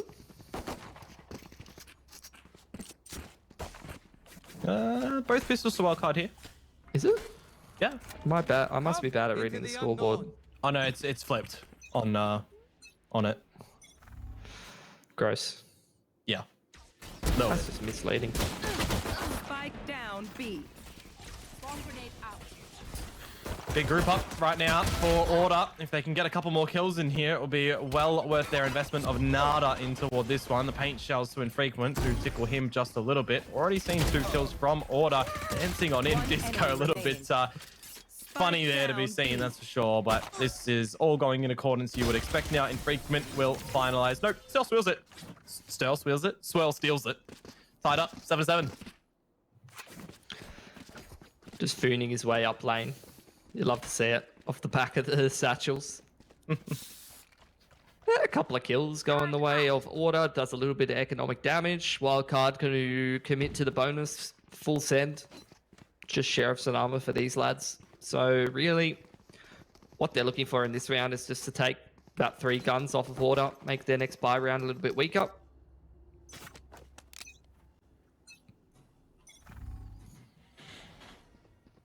Looks like a contest towards A main pretty quickly here. The drone on the line is going to spot out Ninum, who always sticks around a little bit longer than you expect him to. Oh, that's very ambitious from Swirl as well. Able to find one before being traded on out. Ninum just gave it away earlier on. Or they were already expecting a bit of a duel, and now they are get this plane down and play coast plane. Tux is all the way in Narnia as well. Man's just holding down that flank like a soldier. Good adjustments from Disco to find that one. Now we're just going to be looking to see what RDW and Ninim are going to be able to throw in toward the Cauldron in this round. Autumn already lining up the curveball, whipping out a little bit of magic, of course. Ninim would need to do something absolutely dire on this Sheriff, but I don't know. Get 1 kill, then die, and he's got Blade Storm. Yeah. Wouldn't be the worst thing in the world. The damage is relevant as well. Almost gets an exit on Disco on the way out, who does secure his showstopper. RDW hits a cheeky angle. Unfortunately, the person he 1-Bs is the one who already had 2 HP. But look, 3 guns off of Order. That's the pass score for Wildcard. They're going to be quite happy with that. Ninum now has access to the Blaze, as he did mention. Swell's one of his Seekers. Can't complain about that round whatsoever. Big opportunity for Wildcard to come in and go for the reset here. Let's force some light shields as well over on the side of Order. And Ares is what Sinder's going to have to drop down to instead of an Odin that he probably would have liked to get out here. Need a drop. He sold something. Don't know if he sold it and requested an Ares from one of these players who had 2800. No, he's actually got a Vandal, so someone else has foregone a bit of utility or armor. Either way, contest towards B main here. Oh, wow. That straight through the smoke. That is just absolutely Order getting hard done by from RDW towards market there. Man can't see a thing. He's just spammed his whole clip into B main entrance. It almost feels like the Bladestorm investment from Ninim right now wasn't really required, but you still can't say that for what it is, because there's still a round at hand for Order pushing on through. The Blades do get something seen at least, and with Ninim having no side weapon as well, he could go ahead and pick up what Tux's gun had. Yeah. of a buff to the economy. Wildcard going to be very happy about how that round went. Very fortunate. Sometimes you just spam through the smokes on a good timing. You find yourself a handful of kills. Can't be too upset about that whatsoever. Oh, info as well on the reveal. And that turret is going to keep Disco locked in. Only smoke to get bailed out. Ninim has just found Sign. Disco 1 versus 5 in the corner. Down for the count. No, that round from Wildcard. Mwah. 8 apiece. Okay, but look at the money differential. Order definitely running out of funds. We'll have to take a save. Wildcard. This is the point where, look, if they survive with like 4 to 5 guns up this round, they are going to be in prime position to take this game away because they're going to have such strong money to be able to put together 2-3 gun rounds. Even if Order comes away with a couple of good rounds, Wildcard is putting themselves in position for the upset. Okay, so at least in terms of the economy, they've got that going for them. They just need to be able to actually make it happen because they've been close before, haven't been able to convert. You are divided.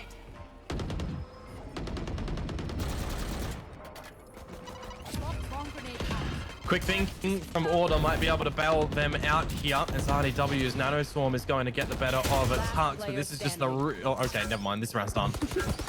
Yeah, Cosmic Rift there from Techstar to try to give Order a bit of a chance to win that round.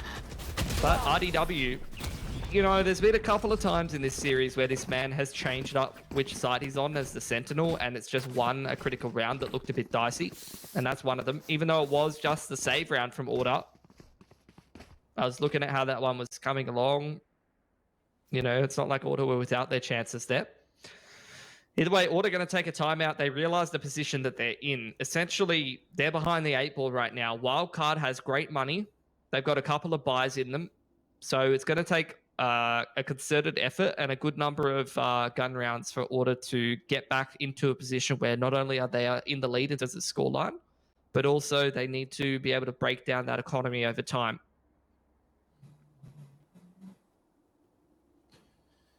Yeah, well, they'll get everything in order in this timeout as well. It's the second one that they've called over this whole series. Got the run it back. Got a whole bunch of ults that are pretty fantastic on that attacking side for Order. Run it back in combination with the Raze. You got a great entry potential into the site. Obviously, you do have the lockdown on Wildcard, but with the Hunter's Fury ready for signed, that could be a bit of a non-factor. Seekers for Wildcard as well. No operators on either one of the sides. Worth mentioning, you know, Autumn is on the Phoenix for this map. So operator maybe a little bit less effective, and it's why you've seen Signed actually be the one to pick it up, I guess, on the defensive side. Yeah, put himself over at short, get those entry picks over towards tiles, but that's not going to be happening just now. We see that Ninim is just charging on through, going to get in front of the Nano Swarm and going to be stuck here for a little bit. Order in B main for the time being. Are just exploring that area. Ninim thinking about going for the push, thinks better of it. Full mid control here for Wildcard. There's the run it back being popped in towards B. RDW hiding in the back of the site. Good destruction. That means there's no shields now for Autumn. He's going to be a little bit lesser in toward this site. RDW has to get at least 2 here to really feel his worth in this one. And there's the first one. Can he find anything else? A little bit of damage. He's going to get decapitated in the back. For him. Oh my lord. 3 in the board. Now it's on Autumn to try and bring something back with Texter. Texter locked out of this duel. Gets one through the Nebula. Gets a second one as well. Into the 2 versus 2. He will get Cloudburst off. Wildcard desperately have to bring something back into this round. There you go. The dash out from Ninim. He has no idea what's going on. And Texter will find it. What a confusing but followable round. It's chaotic, really, is what it comes down to. Wildcard just running around like heads with like chooks with their heads cut off once they get into the 4-on-2, which is fair enough. You know, sometimes you just don't have that time to be able to transition into safe positions and crossfire and get into, you know, a solid 4v2 or 3v2 positioning. And Texter just punishes them for being a little bit out of position. Just way too many people out in the open taking aim duels. I loved what RDW did in that round, though. The man had the lockdown available. You're thinking to yourself, okay, if he's playing in the back of the B site, he might drop that lockdown But seeing as he hasn't done it, then you're thinking to yourself when you're coming in on the attacking side towards B, you're thinking, maybe he's CT and he's going to be playing retake this round. But actually, he's just opted to not use the lockdown at all. And that's given Order a false sense of security and allowed him to get a multi-frag from a position where he probably shouldn't be allowed to. He's just holding his breath and he's done his damage that he required to. But I think just, Texter being able to find that first one through the Nebula really just kicked him in toward the round as well. And then Ninim was just trying to really repossession rapidly and didn't come out. We do have a bit of a technical pause to come through at the moment, folks. Noz has probably had to restart his game or his router or something as his ping number has disappeared. And also Swirl is pretty much sitting on the server as well, which I always find is quite cool. Always helps out. Don't have too much of the ping. I haven't played high ping in Valorant, so did you don't know play how impressive it is. The beta when it was out, 220 ping to an A? No. Yeah, it was difficult. It was fun. Of course, that was a while ago now, over a year. Ought to pick up that round, but it's not a convincing one. And you see the effects of that on their economy. Couple of half armors, couple of specters. Maybe not the most ideal buy. Meanwhile, you look at Wildcard, they've got great money still. Like I said, they've had a really, really good start to this half. So it's going to take more than just one good round or more than just one good XVX situation for Order to actually come back into this half. Even though the scorelines are identical, Wildcard are still in a really, really good position. And Order's going to need more than just winning with 2 players surviving. They're going to need to win multiple gun rounds, and they're going to need to start building up their money a little bit better as we get pretty close to the end of the game here. It is the 3rd map of the series. I don't think Wildcard's gotten this upset just yet, but they are in a pretty good position to do so. Keen to see if they can actually convert. Yeah, no, definitely with the slapping that we saw on Bind and that very large scoreline difference and the sort of rumblings that they've been able to echo on through in towards Ascent so far, it is looking to be well worth their time in this one to try and get into the grand final, but well worth our time, and we're going to have to sit on that for a little bit. It seems like we've had a bit of a PC crash in there for Noz, so I'm going to send it to a short intermission, and hopefully we'll be getting back into it soon. Stay tuned, guys.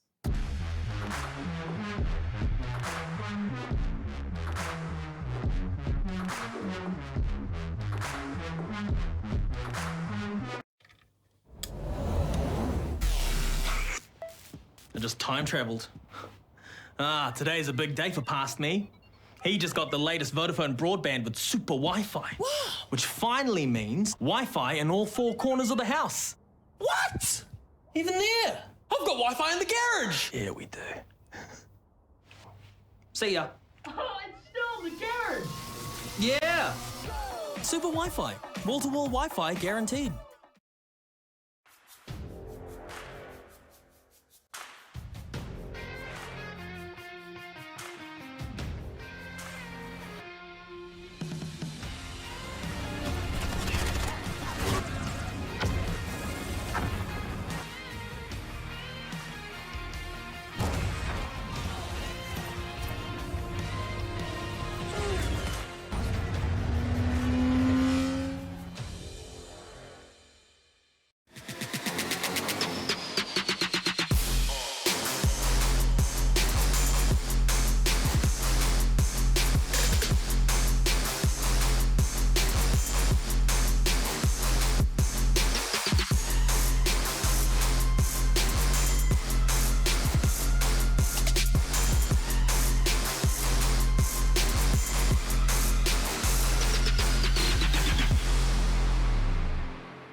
Show me what you got. Back up, back up, back up, back up, back up, back up.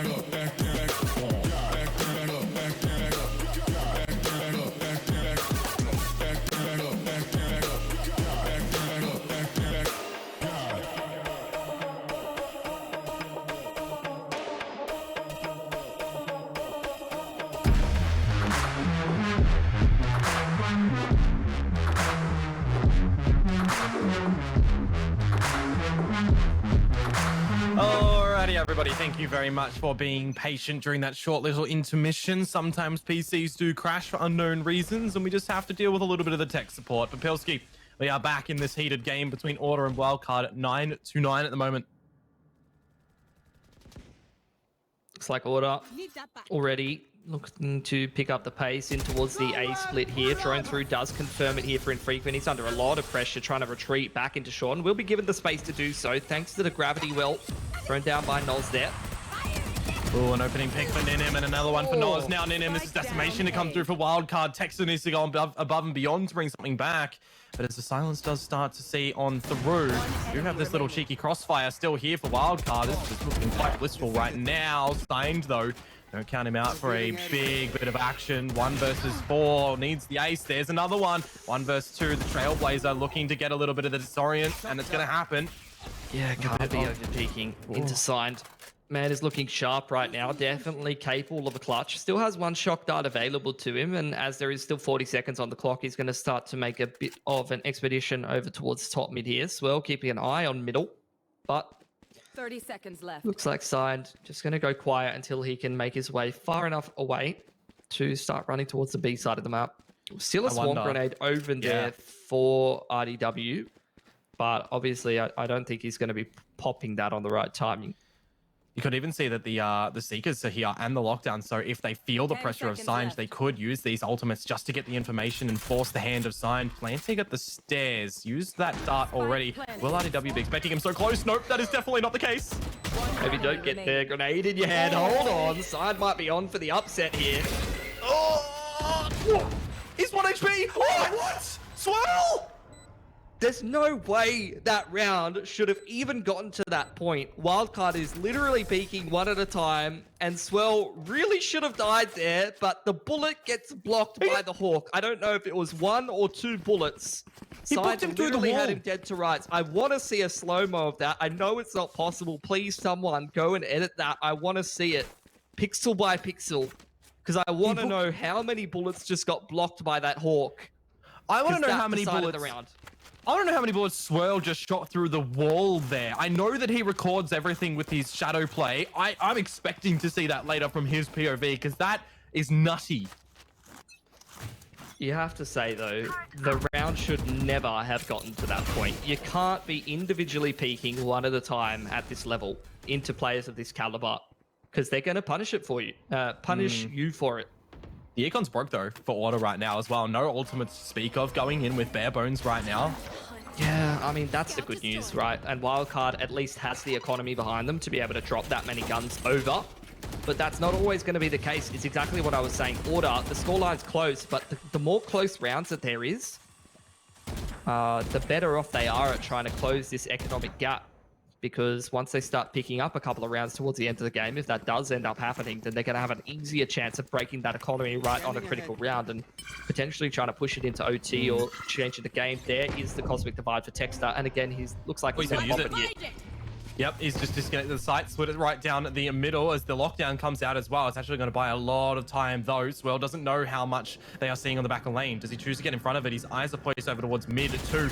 Feeling the pressure as the door is shut. It's going to get destroyed. The lockdown blasts on over. Texter finds the opening, traded on through. This is the interest, though, for Order. If they can get in the plant, if they can get in the post, they might actually be on for this round. There goes the Cosmic Divide, 3-on-3.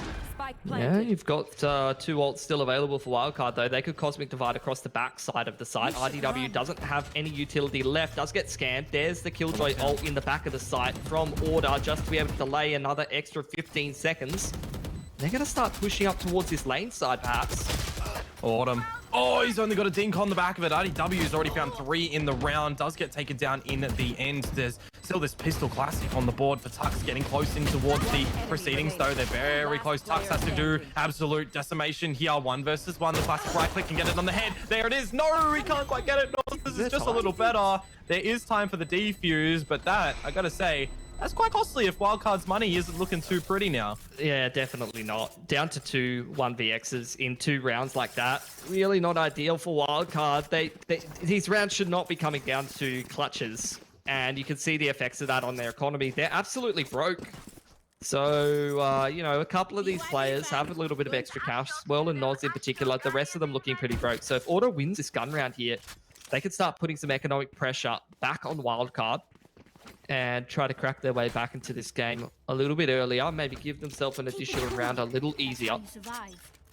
Couple of ults for Wildcard here. They got that Hunter's Fury. They got the Blades. They got the Seekers. Just look back on the stream there as well for that little 1v1. Swell got dinked through the Hawk from Signed. That's really sad, because that just could have been the round for Signed right there. It should have been. There is the timing flash. Beautifully done by Swell. It's like I said, he's almost playing that Sky in a similar way to Autumn's Phoenix over towards B main in that round. Yeah. Just shows that if you're proficient with the kit, even if it is a little clunkier, you can still make it work in a similar situation. Drone off the line to push Ninham back, but he's not going to care too much about that because Wildcard right now have the man advantage and are feeling pretty comfortable. Forces them back. Recon in for a little bit of extra info. Doesn't get a ping off. This is where you're going to see, yep, that Nebula. It's going to delay order for just a bit. Nowhere to run. Hunter's Fury, a blind one in towards Heaven, trying to find a kill. Spam being returned from Infrequent. It gets pushed off the line. There's 3 players in Heaven here. That's a huge flash.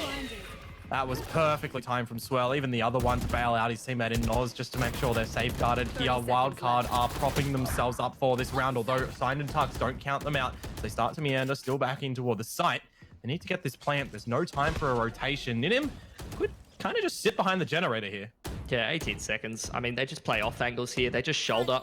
They're doing exactly what they need to do. Order, they have to make the first move here. Ninim's waited perfectly. No over-peaking this time around for Wildcard, like we've seen in these last couple of rounds. And they're going to secure it with 3 players alive. That's going to be great for their money. And Order, their money's looking cooked. This is looking like the upset here unless Order can make this pretty scuffed by work. And this would be a first for Wildcard. These 2 teams, they faced off 3 times this year, one of them being a best of 1. Order's won every single time. And Wildcard, they've shown the ability to be able to take maps, to be able to test Order from time to time. But this would be the first time they finally find that upset. Yeah, I'm just kind of thinking, when was the last time Order lost a series? Because there was one relatively recently. It was a BO1 against Wildcard. A BO1 against Wildcard. Yeah, BO1 against Wildcard, that was it. So this will be the first time they've lost a series since February, halfway through February. And a BO3 at that, with a chance for comebacks. Alrighty. Aggression from Ninham. Trying to find something in towards B main here. 2-man off angle. Unfortunately, the timing's just not good. Tux only just starts walking in. Autumn trying to commit in here with the run it back. Sees a whole bunch of utility and 2 players over there. And Order, after all said and done with that exchange on 2 different extremities across the map, get absolutely nothing out of it. They lose a pick, they lose a run it back, they take a little bit of damage on Texter. But the good news is they cleared out this Killjoy utility towards the front of A main, and they're going to start to make their way in here. Oh, RDW, he finds this one frag. He's one off the lockdown now as well, but he's stuck behind the boxes. Noz there, able to peek out and even able to find one through the smoke. This is all on to Disco. We are seeing the Titans taken down right now, potentially. At least they are only going in toward the lower bracket, and they have a chance to get back into that grand final. Ninham doing a Ninham peak up at the heavens. Just don't give Disco a chance. You saw what Signed was able to do a little bit earlier, even though he did lose it out. And there you have it, Wildcard 13-9 on the final map, Pilski. They played some damn good Valorant, I gotta say. Yeah, they played really, really well tonight. You know, props to them. Last time Order lost a series, as you did say, it's been quite a while. It's been since about halfway through February up against Kanga. Before that, it was the grand final of First Strike up against the boys Sonics, who are now obviously overseas. So Wildcard having to play to an extremely high level. I remember we interviewed Tux and he said that it's possible that we can lose maps. It's up to the other team to play an extremely high level and play really well. And that's exactly what Wildcard did. So Order going to have to go back to the drawing board, maybe going to have to review what happened in that game and come back a little bit stronger next time, because obviously it's not often that they lose this series. Yeah. And of course, we do have an interview ready up with Noz, the leader in charge of a Wildcard. We'd love to bring him on in. Noah, mate, how are you guys feeling after taking down the Titans of Order? Oh, we are so hyped right now. We are, I don't know, I don't know the feeling. I can't describe the feeling, but we're all hyped. We're all happy. Well, I got one question, and then we'll look to throw it over towards Pilsky. Specifically in just that last little map there, Swirl and you guys in that 1 versus X against Signed. When it was the 1 versus 1, what happened when Swirl actually got that frag through the wall? Like, what were you all doing then? We all screamed. We were all excited when he did it. We all screamed. It was our hearts sank, but we all screamed because we were on the round. But we got there in the end. Yeah, I just had 2 questions for you. Both of them are kind of about your process and your practice. I just wanted to ask, like this edition of Wildcard, how long have you guys been practicing? And I've seen you guys have been changing around your lineups a little bit and changing up how you play certain maps. How's the practice been going the last little bit, and how long has it been to get to this level where you're able to beat Order? Well, our practice for like the last month has been a bit scuffed. We've been a bit sick, a few of us, for a couple of weeks. But yeah, we brought together like we've done our homework on Order. We know what they want to do, and yeah, but just pulled it through. And I also wanted to ask, I mean, I think, I can't remember who we were interviewing, it might have been Swirl, who said that it was your idea to change up the bind comp.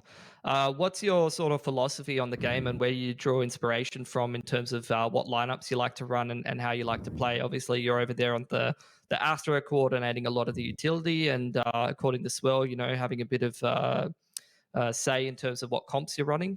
So where does that come from?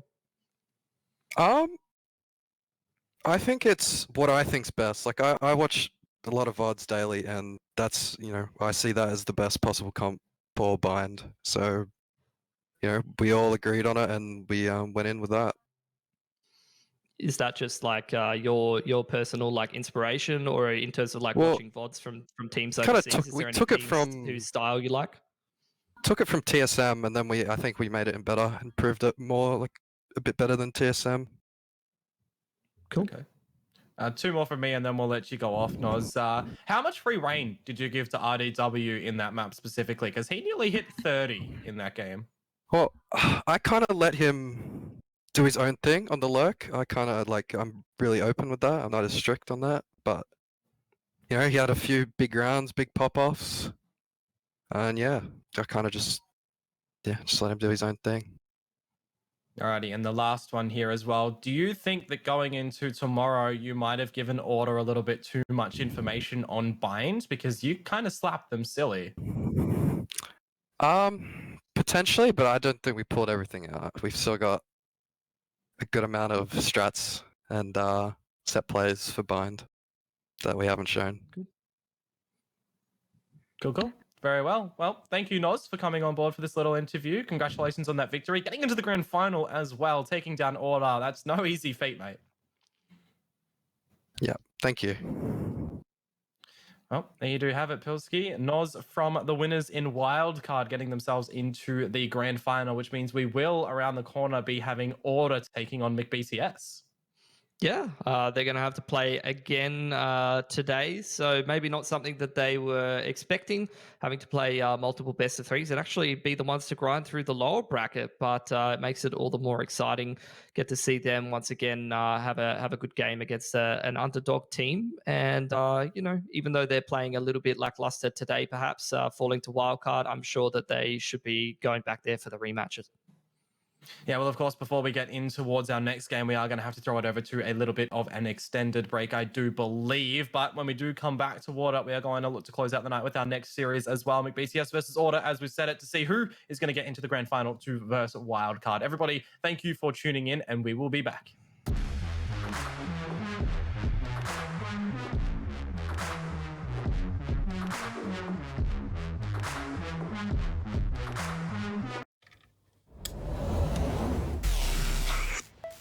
I just time traveled.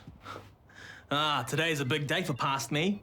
He just got the latest Vodafone broadband with super Wi-Fi. Wow. Which finally means Wi-Fi in all 4 corners of the house. What? Even there? I've got Wi-Fi in the garage. Yeah, we do. See ya. Oh, it's still in the garage. Yeah. Super Wi-Fi. Wall-to-wall Wi-Fi guaranteed.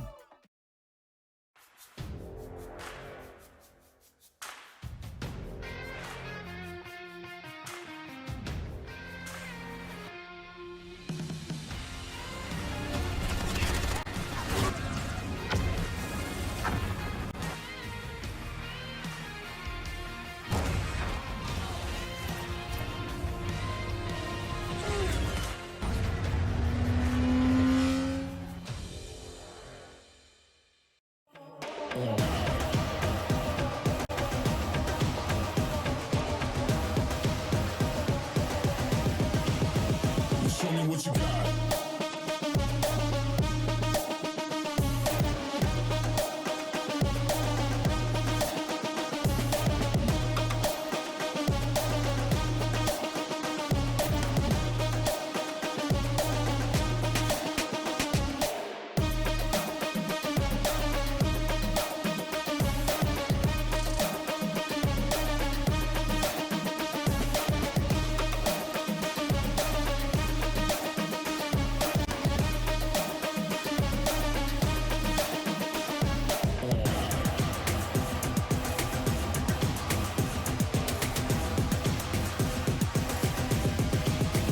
Show me what you got. Down, up, back, back, up, God, down, up, back, back, God, down, up, back, back, up, God, down, up, back, back, God, down, up, back, back, up, God, down, up, back, back, God, down, up, back, back, up, God. Ain't no reason to back down, so step it up. God, down, up, back, back, up, God, down, up, back, back, God, down, up, back, back, up, God, down, up, back, back, God, down, up, back, back, up, God, down, up, back, back, God, down, up, back, back, up, God.